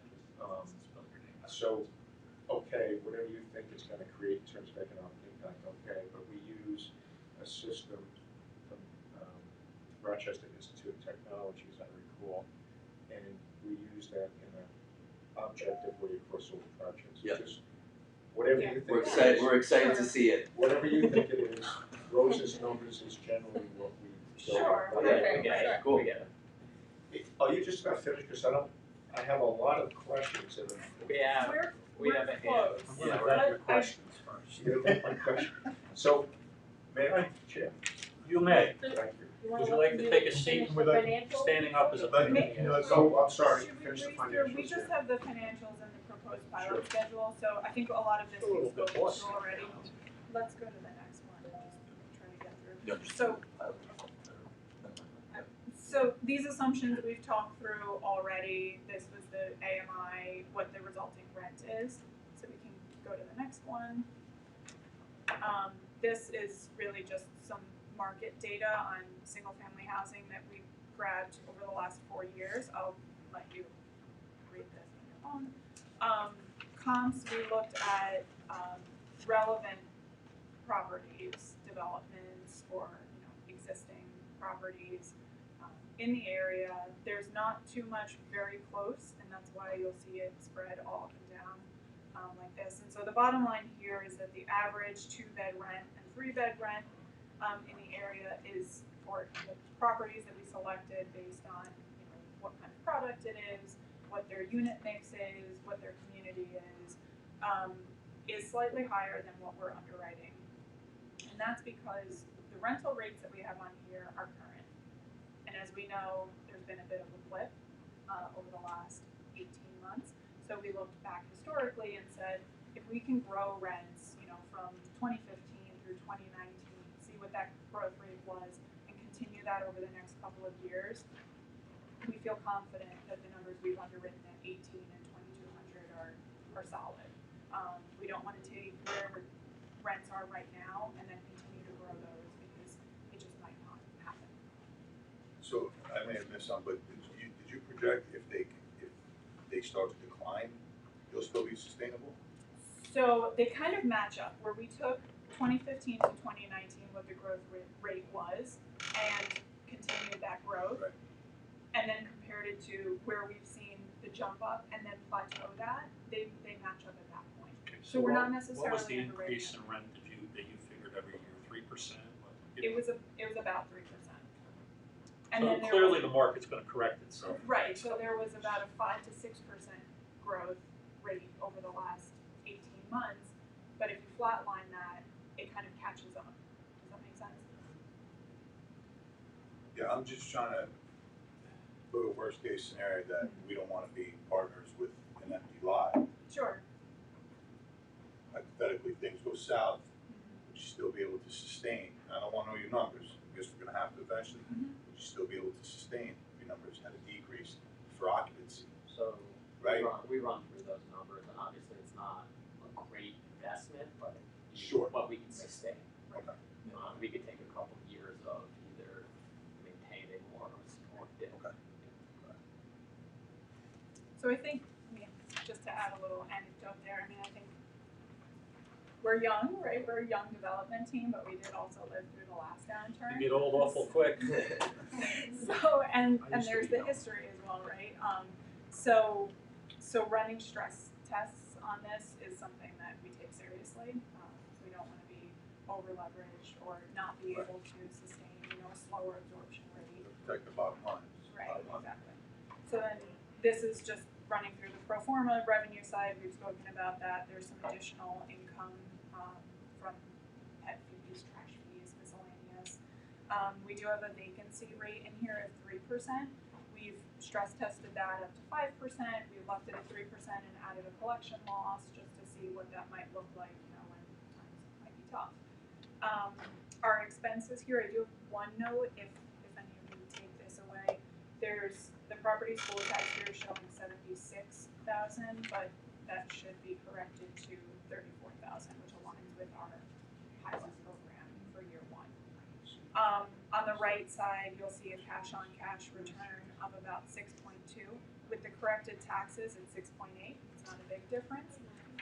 And the context there is that our deals, we typically like to have an investor cash on cash return of 8 to 10%. So this is a little low in year one.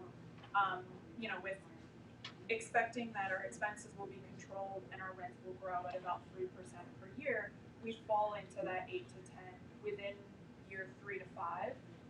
If, like you mentioned, if it doesn't go as planned, we can't increase rents by 3%, or we increase rents but then the vacancy goes up. 6 of one, half a dozen of another. We kind of maintain that high 6s, low 7s, which is not ideal for our investors, but it's still viable. It's not dropping to 3%. And I think that speaks a little bit about the site. It's been approved for 5 years and no one's been able to develop it because there's a lot of challenges with the site work, and that's pretty much why we're here today, is to ask for assistance. It's the but-for clause that this project doesn't work without IDA assistance. What are the challenges in that? It's a lot of rock. It's on a mound. It's on a mound of rock. It's hard to get into. It's a challenging site work. The road from 9W up has, I believe at the top, has close to a 20-foot cut into the rock to make that roadway in. The hard cost per unit is pretty high. So if you, variations in the market, are you gonna memorialize those those 10, 11, 12 units, whatever you talked about, the workforce housing. Do you mean like a resolution agreement with the county? Well, no, as part of your pilot, are you gonna turn, I mean, I don't want all 104 units subject to, well, all of a sudden we can raise the rents. I mean, there has to be the same spread. We're gonna. Yeah, those we're lines. Yeah, we have an agreement with the county for those 11 units. So we can jump ahead to the pilot schedule here, I think that's the meat of it. So we have this in our presentation in two formats. We typically look at it this way. The next page, which I'll get to the next slide, has it in the IDA's format, but it's essentially the same information. So let's go back to the one with the graphic. So here, the first column is showing years, right? So we have this going up to 18 years. The second column is showing the current taxes starting now and then growing at 2% every year, which represents no development. That gets to a total over the 18 years of $321,000 paid in taxes. And I think to Eric's point, it's been approved, it's been sitting without anyone developing it. So that would be the forecast as we see it. The third column is the pilot schedule that we're proposing. It starts at a 95% abatement, and then by year 19, you're paying 100% of the taxes or 0% abatement. Off to the right, there's two columns that show, just before the graphic, that show the first 25-year pilot that we had come to the board with in our pre-screening discussions. And we've since obviously put that to the side, but we put it here just for comparison so you know where we started. And the column next to that, just before the graph, is from what we understand a quote-unquote more typical commercial 15-year pilot. And obviously we understand that that's a different profile for the project and probably creating more jobs, but we put it in here so that on our side we could run the scenario and see what that looks like. So anyway, getting back to our proposed pilot schedule over the 18 years, the pilot payments are in the column just before the green columns. And then those green columns are showing what our total taxes would be over the 18 years. So that's just shy of $4 million. And of that, 3.7 is the incremental taxes paid. So that's saying without any development, the property is producing $321,000 of taxes over 18 years. With our project and our pilot schedule, we're adding to that 3.7 million for a total of almost 4 million over the 18 years in taxes paid. And then the last column is just cumulative. So then the graphic to the right is comparing these scenarios. So the blue dotted line, which is, well, let me start. The red line that's on the bottom, yeah, here we go. So the red line is showing where taxes would stay without a development and just 2% annual increases. The blue line just above that is the 25-year pilot that we had initially proposed. The green line is what we're proposing now over 18 years. And then this purple dotted line is what it would be. Again, it would be a very different project, but the commercial, quote-unquote, typical 15-year pilot. So I think the biggest, from our standpoint, really the biggest thing here is taxes can stay where they are at about $300,000 a year, or we can do this proposed pilot schedule and bring in a total of $4 million in taxes. And then the last slide shows the same information. This is just the format that we had received from Rose and as part of the application, so we wanted to include it just so you see it in that format. So Rick's chomping at the bit right now. That concludes our presentation, and we're happy to take the questions that you. Oh, you bet. I was gonna invite you to see it. Of course, gummies or something for a little while. You guys, I have to tell you, you did a wonderful job, and Here comes the butt. no, you can't. Your parents, or the parents of both companies should be very proud of their kids who are, Thank you.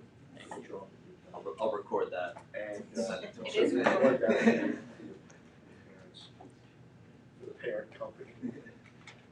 And you also listened to a lot of the comments of the pre-screen, which consisted of myself, the chair, and Mike and couldn't make today, so you did listen to a lot of the comments. And this is not a but, this is, and the IDA needs to be cognizant, well, I'm cognizant, I know the rest of them are cognizant of, if we're doing taxpayer based or taxpayer approved, they don't get to approve it, but we represent them. Inducement, it has to, in my mind, foster new jobs. You know, housing for those jobs, that's a possibility. But it has to affect and help all members of the community. Okay? Private entities affect those members of the community from which they can make a profit. That is a matter of okay, how much money. That's not for us to say. What it is for us to say is, does this project, which is an apartment project, it's a rental project, it's a housing project, does it impact a broad brush of economic effect or affected residents in Ulster County? It's not that I don't care about Dutchess County or Orange County, but I don't care when it comes to dispersing the largesse of the people of Ulster County through the IDA inducement. So having said all that, I'm happy with the 10 units, but I was hoping it would be a heck of a lot more. You know, hope and reality are two different things. In my mind, looking at your numbers, the reality I said is probably that's not going to happen just because of you. We had a discussion with one of you, I think it was the gentleman to the far left, about what kind of return you need and how you base that return, what the investors can make on the market as opposed to interest rates. I'm more used to interest rate related returns as which is, but that be that as it may. So I was hoping for 70, 80, 90 percentile of percent of the AMI with as much as 30 units in those categories, not each category, but over them, and or is very important, and or one bedroom units. This is going to generate 61, it was estimated. I heard 38, I know we got 38 from, but it's actually 61 from your estimates, I think. It was, the 60 plus number is including high school students. Okay. And we So it's 61 all in, it's kindergarten, middle school, and grammar school, and high school is 61. That's not so much for me to decide, that's for the school district to decide how much it's going to cost to educate 61 additional folks. Flip side is I think they've lost from numbers at 104 over the last couple of years, so they've got presumably wiggle room. But again, that's not so much our concern, although it has to be our concern when it comes to the school tax inducement. Most of the inducement is school tax. Of course, most of the tax is school tax. 70% is typically school tax. So I would have liked to have seen a lot more units under the 100% of the AMI. And that would have kind of impacts on. So the way it's current. I got others. So do you mind if we respond to that one right now? So the way it's currently priced out is, according to our pro forma, we're committing 10% of the units, which is actually, it's 11 units, semantics, but to a maximum of 80% AMI, and then the other 90% of the units are all currently pro forma out at less than 100% AMI. I thought it was said 96. 91. 91 to 90. It's just where it falls to give you an idea. Oh, that's not there. Yeah. You know, 70, 80 rings. Yeah. But okay. The jobs. There's no jobs. Yeah. Essentially. Attached to the Yeah. company. And unfortunately, there's nothing we can do about that. That's unfortunate. Yeah. Our primary focus is jobs. And the other thing, I don't even know how you accomplish this legally, unless you actually correct your words. I would want 80 to 100% of whoever rents from Ulster County, period. Not coming from Dutchess, not coming from Orange. They have to come from Ulster, because it's an Ulster inducement. I'm not inducing for the But what if benefit people of people moved from into Orange. Ulster and worked in Ulster jobs? I can't hear you. So it's, like, what if you don't think it would be good enough if people moved into Ulster and then worked at Ulster jobs? Because I suspect that 90% of the people that will move in here will be from Orange County. So everybody came from somewhere. Yeah, Well, everybody I comes- admire where you're coming from, the thought, but everybody came from somewhere, you know. I also would be, I agree with definitely, that. I'm gonna have to ask the attorney, but I would be concerned with the legalities of Yeah. being Well, you able did to ask mention that. Fair you're housing. trying to Yeah. have Yeah. Ulster County. So, Yeah. you know, you have to try real hard, and yes, they would become Ulsterians, but there's a whole bunch of Ulsterians right now that need housing. Yeah, I think there's As benefits. per your numbers, so I don't care that they came from Orange, that wouldn't be sufficient, that they came from Orange and now Ulster residents. I want Ulster residents, today's Ulster residents to benefit from this project. If I may, I think there's benefits to both. I think there's benefits to keeping Ulster County residents in Ulster County and or Marlboro residents in Marlboro and continue to spend their money in Marlboro. But I think, you know, if there's some residents that want to move into Ulster County and spend their money, hard-earned money in Ulster County, I think that's If great. you That's move great, from the but I town of don't wanna Newburgh to give them- Marlboro, you still don't pay taxes in the town of Newburgh. Yeah. You know, like we discussed in the pre-screen, Ulster County is a different animal, you know, and I say that because there's pockets. You know, if you go into Dutchess County, and again, I only use it for reference sake, Rick. You know, you go to Rhinebeck, and from Rhinebeck down, you're in the greater Poughkeepsie area. Mhm. But you go to the Shokan, people living in the Shokan are probably working in Ulster County for the most part. But people who are living in Marlboro historically, are living in Marlboro. They may not be working in Ulster County.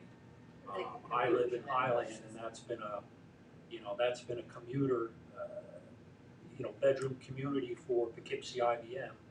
And the same thing with Newburgh, with people working in East Fishkill or Putt County moving up. I mean, we want to see the people be residents of Ulster County, but if they rent there, then they will be. So I have more, and I'm kind of set on this notion of, they gotta come from Ulster County to begin with. I'm not spending, I don't wanna induce people to come from Orange County to live in these communities. Where they work in New York City for a lot of people, they're from Ulster County right now. It's important, it's Ulster County inducement. It's Ulster County commitment. It's our tax dollars that we're defrauding. Again, I think that would be pretty. My sister's more of an expert in this than I am. I think that would be highly Put it illegal. off on her, because she's the president.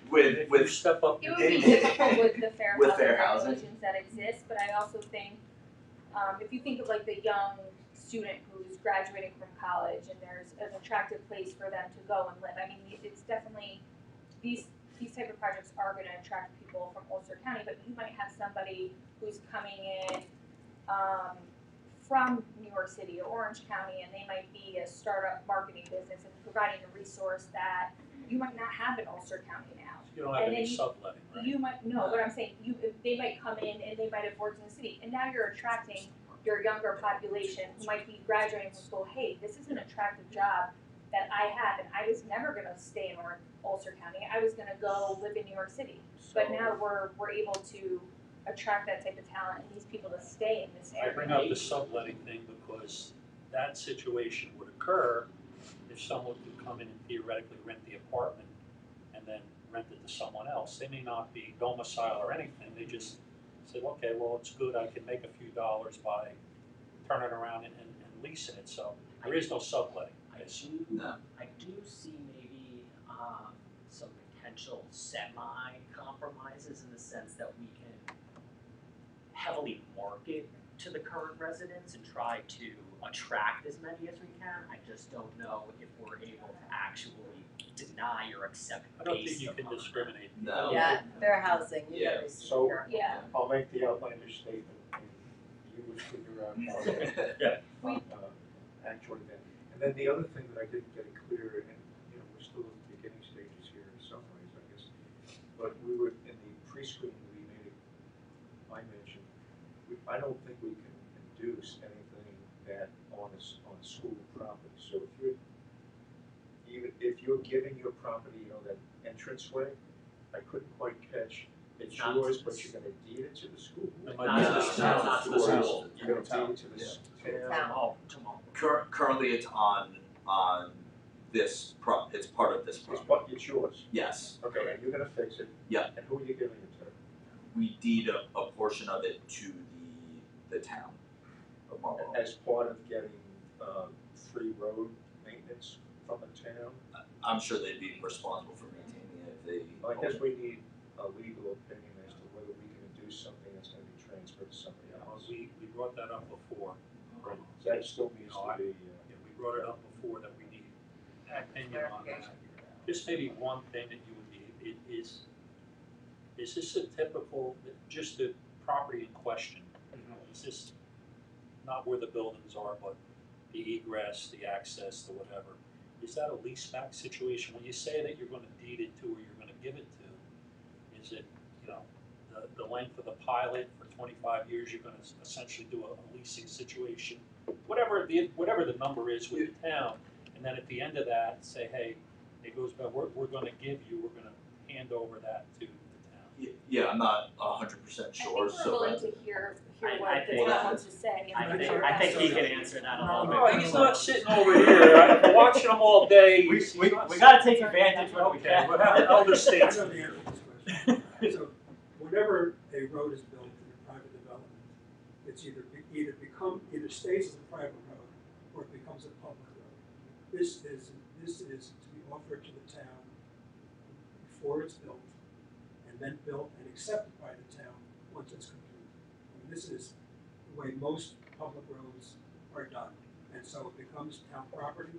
The town, once it's accepted, there'll be a maintenance bond, so the developer will maintain it for a year or so, and then it becomes, just like any town road, owned by the town, maintained by the town. so as the chair said, we need a legal opinion as to whether or not we can do something. So, Yeah. and the only other, but I wanna go back and summarize what I've said. It's the job issue. A job is number one, job that we have. And number two, where are you gonna get the housing for all these people? I will readily admit, which sort of hurts some of the things that I said in the argument, that as we get more and more companies coming in here, projects coming in here, where are we gonna get the people to fund those, to put in those jobs? You had this marijuana plant that might go up in Ellenville. Forget about whether we're gonna reduce it or not, I have no idea. But where are they gonna get 300 people to work in that plant? I can remember at one point in time when they were building Bethel Woods, I was very friendly with the owners of that as well as the chief operating officer there. One of the biggest problems they expressed was finding people to work at Bethel Woods. Now this was 20 years ago, maybe it's a little bit better. But they couldn't find anybody. They had to get most of their workers initially and their labor maybe not labor, but certainly the workers from Pennsylvania right across the border. I guess that's Bucks County or something. They couldn't find people in Sullivan County. But anyway, the point is, it's probably the same for renters. How many people are going to live in Marlboro as a convenient jumping off place to jobs in Dutchess and Orange as opposed to, I don't know.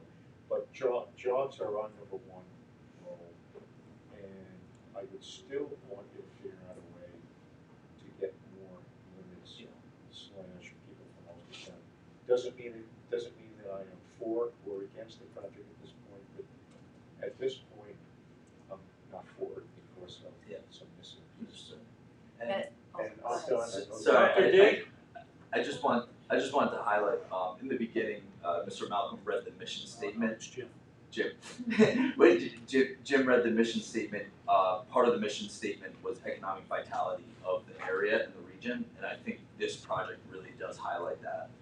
So I just want to circle. Well, if you built it without an inducement, it would have the economic activity anyway. I don't understand. It's not why viable. this- It wouldn't be built. It wouldn't be built. Has the option been signed yet to purchase the property? That should be. It's supposed to be executed today or tomorrow. Oh, because it said August 9th last week. Yeah. There was a small adjustment made that later into that. So, I yield the floor. That's it? I Wow, that was quick for Well, you. he was already on the. I was really You curious. Mr. Ryan, you have something? Yeah, first of all, an amazing presentation and packing you put together for us, so. You just can stellar. thank Ev Yeah, over there. yeah. We want to give her some Yeah, credit. really well done, and very helpful, for us and to go through all this. I'm kind of, I'm just, like, the project sounds great, it's the number of jobs, 3 FTEs, right, I really like this thing. I'm also struck by, this is a hot market, people wanna, come to Ulster County and a lot of buzz, so the market's hot, and we have a market economy. And so, most of your units will be at market rate, and with 10, 11 units, for affordable housing. So with the small number of affordable housing units in there, baked in with 3 FTEs and a hot market, I just, I'm gonna go through all this, because you guys did a great job and read through it more, but that's kind of where I'm thinking, there's this tension here, at least in my mind, about Yeah. those things. And just one, not a rebuttal, but one comment on that is where, since we're builders, we build a lot of single-family homes in Ulster County. We see it with the hot market in the home, individuals buying homes and individuals leaving those homes or going somewhere else, they need places to live too. Yeah. And I think this creates somewhere for people who want to downsize or sell their homes in that hot market, a place to stay in Ulster County. Yeah, no, I think it's true, but you have marketable units, most of your units are at market rate, so you're gonna jump on that demand, whereas millennials are finally leaving their parents' house, which is the irony of it, their parents had the houses and now they wanna rent. Yeah. But, it's a hot market for rentals too, so that's my point, you've got 10 affordable housing units in there baked in, which is great. But basically you're in a hot market for rentals too, and with 3 FTEs, and that's for me, I'm just trying to, just Is there anything, obviously again, the jobs is something that we don't have control. Is there anything specifically that? You got all the control in the world on the job. Well, you can't. the project has to be viable. I understand, but you have all the control in the world on jobs. I mean, look, this is a negotiation. Yeah. There's what you think is fair, what we think is fair, and somewhere along the line, it's something that everyone can live with. So it's early in the process. You've heard our concerns. We've heard what you feel are your limitations, because I've heard a bunch of people say, I can't go any further, yet at the end of the day, they've gone a little bit further. So, you have a smart team, you have experience in the field, so, go back. I mean, I don't think we're ready for a public hearing at this point, because there's a lot of unanswered questions. And if you stood up on the floor, there's people out there gonna ask the same things. And it won't be a beneficial process, trust me, I've been there, I've seen it. So why don't you take the discussions we've had today and go back and kick it around and see what you can do and come back. I mean, I respect all opinions, but I don't think we can shut anybody out to our CFO. I mean, once you move there, you become a citizen of there. So, whether you live in Ulster, I mean, my working life was in Dutchess County, but I'll never say I was from Poughkeepsie, I'm from Highland, so it's just, I think if we ever err, it's really on the side of caution, because it's a huge responsibility to be on this board, and when you're sitting on top of taxpayer incentives, you want to get it right. So Why didn't you, or not why didn't you, but if you increase the number of units, by 1-bedroom units, this is made for families. 2-bedroom, everything's either 2 or 3 bedrooms, service of kids. Husband, wife, 1 kid, husband, wife, 2 kids, whatever. they were saying It two could be bedroom, shared. two baths, so that It could be shared. I think they said they went through the initial, owners of the project. Yeah. Yeah, The this current is the owners. When they went through planning, that's how it was presented, and that's how it was passed. That's what the Right. local municipality. I think we'd have to. So you'd have to start the process all over Yeah. again. Yeah. So all of these two-bedroom units, I didn't catch that, had Yes. Two Yeah, beds, two two baths. baths. two full baths. Two full baths, Two full correct, yeah. Not necessarily all ensuite, but there's a 2-bed, 2-bath units. Every 2-bedroom has 2 bathrooms. two full bedrooms. Yes. Yes. So it could be a share situation. I mean, we see that at other projects of ours where you have roommates share. You know, to that point of So- And there's definitely a need for that type of product. So this is what we run into the problem with housing because of the jobs.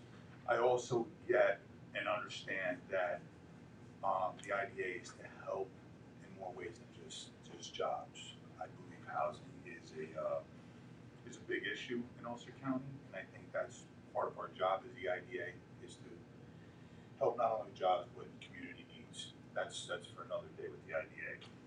So the job situation, I can accept that. The one thing I struggle with is the 21,000 on the first year, the assessed value. That I just wish those numbers could be a little bit more attractive for us. Do you have an idea of what it costs per student per year in school? It's around 27,000. Say It's again? around 27,000. 27,000. That's normal, specific to Marlboro. Don't you get So- funding? Yeah, but. I'm not asking for the full big. Yeah, no, but, Not a good way to put the it. school also gets, state, Yeah, for every student, they also get state funding for State each funding. student. So they don't really rely fully on the, Well, most schools are that way. Yeah. There's, it's like if your budget doesn't pass, you're voting on a bus. Yeah. So Most everything is taken care of. going back, I'm in, we've had this conversation, we still need to discuss a little bit further with the board about housing and stuff. So I know the need in Ulster County for housing. Your tax escalator, 2%. You guys have me right where you want me, but could you sharpen your pencil on anything? On the pilot schedule, you're Yeah, talking about. see if we can get it, that's just, I mean, it's. This way, would you be amenable, take a number and say $1 million, we'll just say, okay? Spread that out over 20 years. So instead of saying I'm gonna pay 20,000, 40,000, 60,000, could you take the overall tax cost and I guess what I'm saying is maybe front load, change the mechanism? We can play with the numbers. Yeah, I think where just we- see what we can do a Yeah, little bit right. better, Palatable yeah. for me, you know what I Yeah, mean? we're gonna take the overall tax We load. we adjusted this based on some suggestions, and I think we can Yeah, try so to play with if it a we little can't, bit and if see what it we comes to. can't sell the project on the job creation, at least we're showing we're getting, what's the It's current tax? consistent number, I mean, Yeah, I mean, and again, the pilots are changing, not everything is a standard pilot, so We don't it's do a that. negotiation, Yeah. So again, if it would be amenable or appease people, and you said, look, we're gonna kind of change it around here, we're gonna alter the tax load. So, you gotta take a little bite, you take a little bite, whatever the case may be. Where we had started when we came again, way back when, it's old news now, the 25-year program, or schedule, we started at 25% for the first, I think it was over 5 years, or I know you guys look at it on the flip side, 75% of taxes, abated, right? And so when we reduced the number of years, we made it a more aggressive schedule, right? So we hear that and we can definitely go back and we have, right? So we'll look at those numbers again and see if we front loaded a little bit more. that's a little bit more palatable for me. At least it compensate for not creating jobs, at least we're getting, some tax revenue. And again, it's so important when we talk about community benefit and stuff, I mean, I'm not saying it's the be all end all, but, in return for a lack of tangible jobs, this is what we're willing to do to kind of level out, no ripples in the pond. But, again, it remains to be seen. Like I said, I don't think we're ready for a public hearing at this point. So I would ask that, your group go back and start kicking things around. Work with our CEO and actually, if possible, include our CFO in the discussion, because if you don't, he's gonna only ask you when you come back. Get the questions out of the way. If he says to you, I'm having a hard time, I might be able to swallow this, then you're okay. I wanna go back was to real helpful. Dr. Diane. I don't know, besides the job, is there anything specifically that you want to request or see from the project? I know you mentioned affordable units. Anything specific that we can take back? Sure, I think some of what Danny just suggested makes a lot of good sense, and also, Rick, you know, looking at, maybe the different percentages in terms of the units, I think Okay. that would be really helpful too. Could you record that for my wife? I would No, gladly- we have a couple of cameras recording this here. I'm sorry. I'm sorry. Rose was real helpful to, when we were going through the Kingstonian in terms of planning with the schedule, sorry. Yeah. And I could be also, but, you know, things like, well, if you gave us 30 units under 100% AMI, maybe we'll turn around and say, we'll give you 22 years. You know, that kind of sliding scale. You give this, but you need that in order to. The I think you've problem heard- for the applicant, the developer is that they're not building it just off the incentive and out of their pocket. They have to go out and entice investors as well. So, you know, you can't have a blind conversation. Let's start working with what we're working with here. And, I mean, good, clear thinking should help move the thing. Just like from our experience, having done this in the past, once you start to get up into that like 30% affordability range, it's like you need to rely on the state to help a little bit. So it starts to kind of change the process a lot. So I think we can try to, Have you ever we done can that? play and try to get Yeah, somewhere, but but getting up there is gonna be really And difficult. I don't want you guys to get hurt either. You're not doing this with the kindness of your heart, I get it. Yeah. I get it. And the reality is, we don't own the project yet. We're here to try to figure out with you guys if we can make it work. Sure. So we are, you know, if these conversations help, if we're able to make it work, we're gonna do it. Right? A bunch of people kicking around some Yeah. ideas, like I Yeah. said, in my experience, you ask for more, you're gonna get less. So, But I do feel that's gonna help. I think the affordability and the schedule is something we can look at. Those are two things we're gonna look at. I think we can What do do you that think, fairly this kind of run its quickly. course? Thank you for your presentation. You guys did a good job. Thank Catch up. Anything that you wanted to add? No, I just agree with the jobs. I would like to see a shorter pilot though, in my opinion. I would like to see a shorter pilot, Well, listen, based on the fact that there's only 3 jobs. Understood. Yeah. we're gonna end up weighing one against the other, Yeah. and we'll come to a decision. Yeah. So, I guess So, we'll Jimmy, reach out can I to Rose just, and figure out next steps. Yes, you can, Yeah. you're the CEO. So, first I want to say, when we did the pre-screen, I do think we did a really good job of listening to us, like Rick had said, because the community investment agreement is not something we even have really in place yet, but it was, you know, looking at this, knowing that they can't do more than 3 jobs. So what else would they be able to do, to help the economy in Ulster County? And I really liked their willingness to look at local vendors for the materials as well as insurance and anything else they can. I literally gave them a copy of the agreement and what we had typed up, and they ran with it. Besides that, I just wanted to clarify with Jimmy what you're looking for. Do you want me to gather a list of questions from the board members and then email them to the applicant, or do Give you them want time to do to- another pre-screen? Well, no, listen, whatever it takes to get it through. I mean, sometimes you get questions, but send the concerns.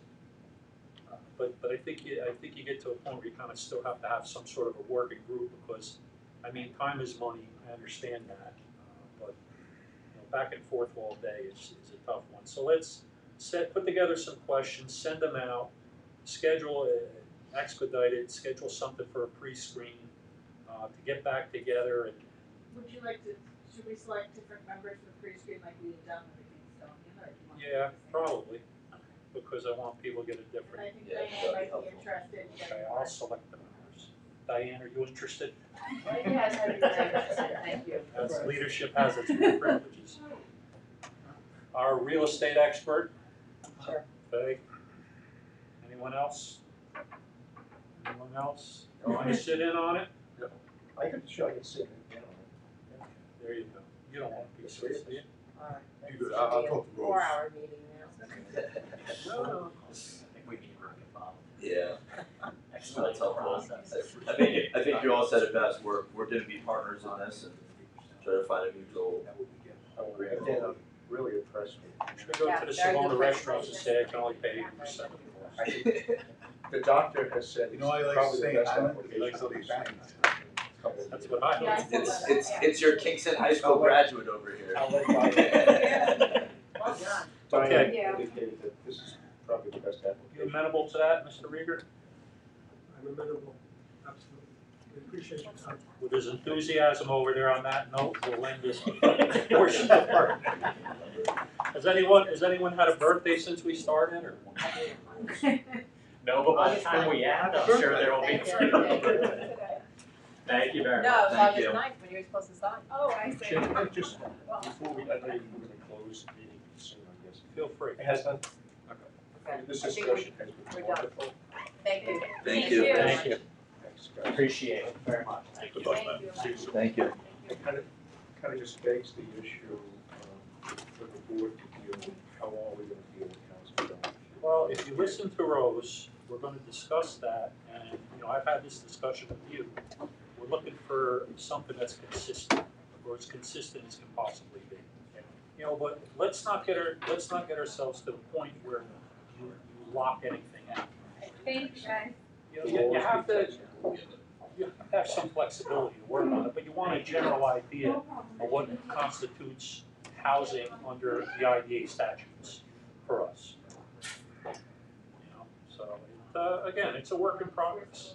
Does anybody have any ideas? How Okay, do we make sure, maybe for another time, how do we make sure that most of the residents in the house? Okay, I'd like to get a motion to adjourn. I'll make a motion to adjourn this I'll meeting. second. All those in favor? Aye. Meeting adjourned, please turn.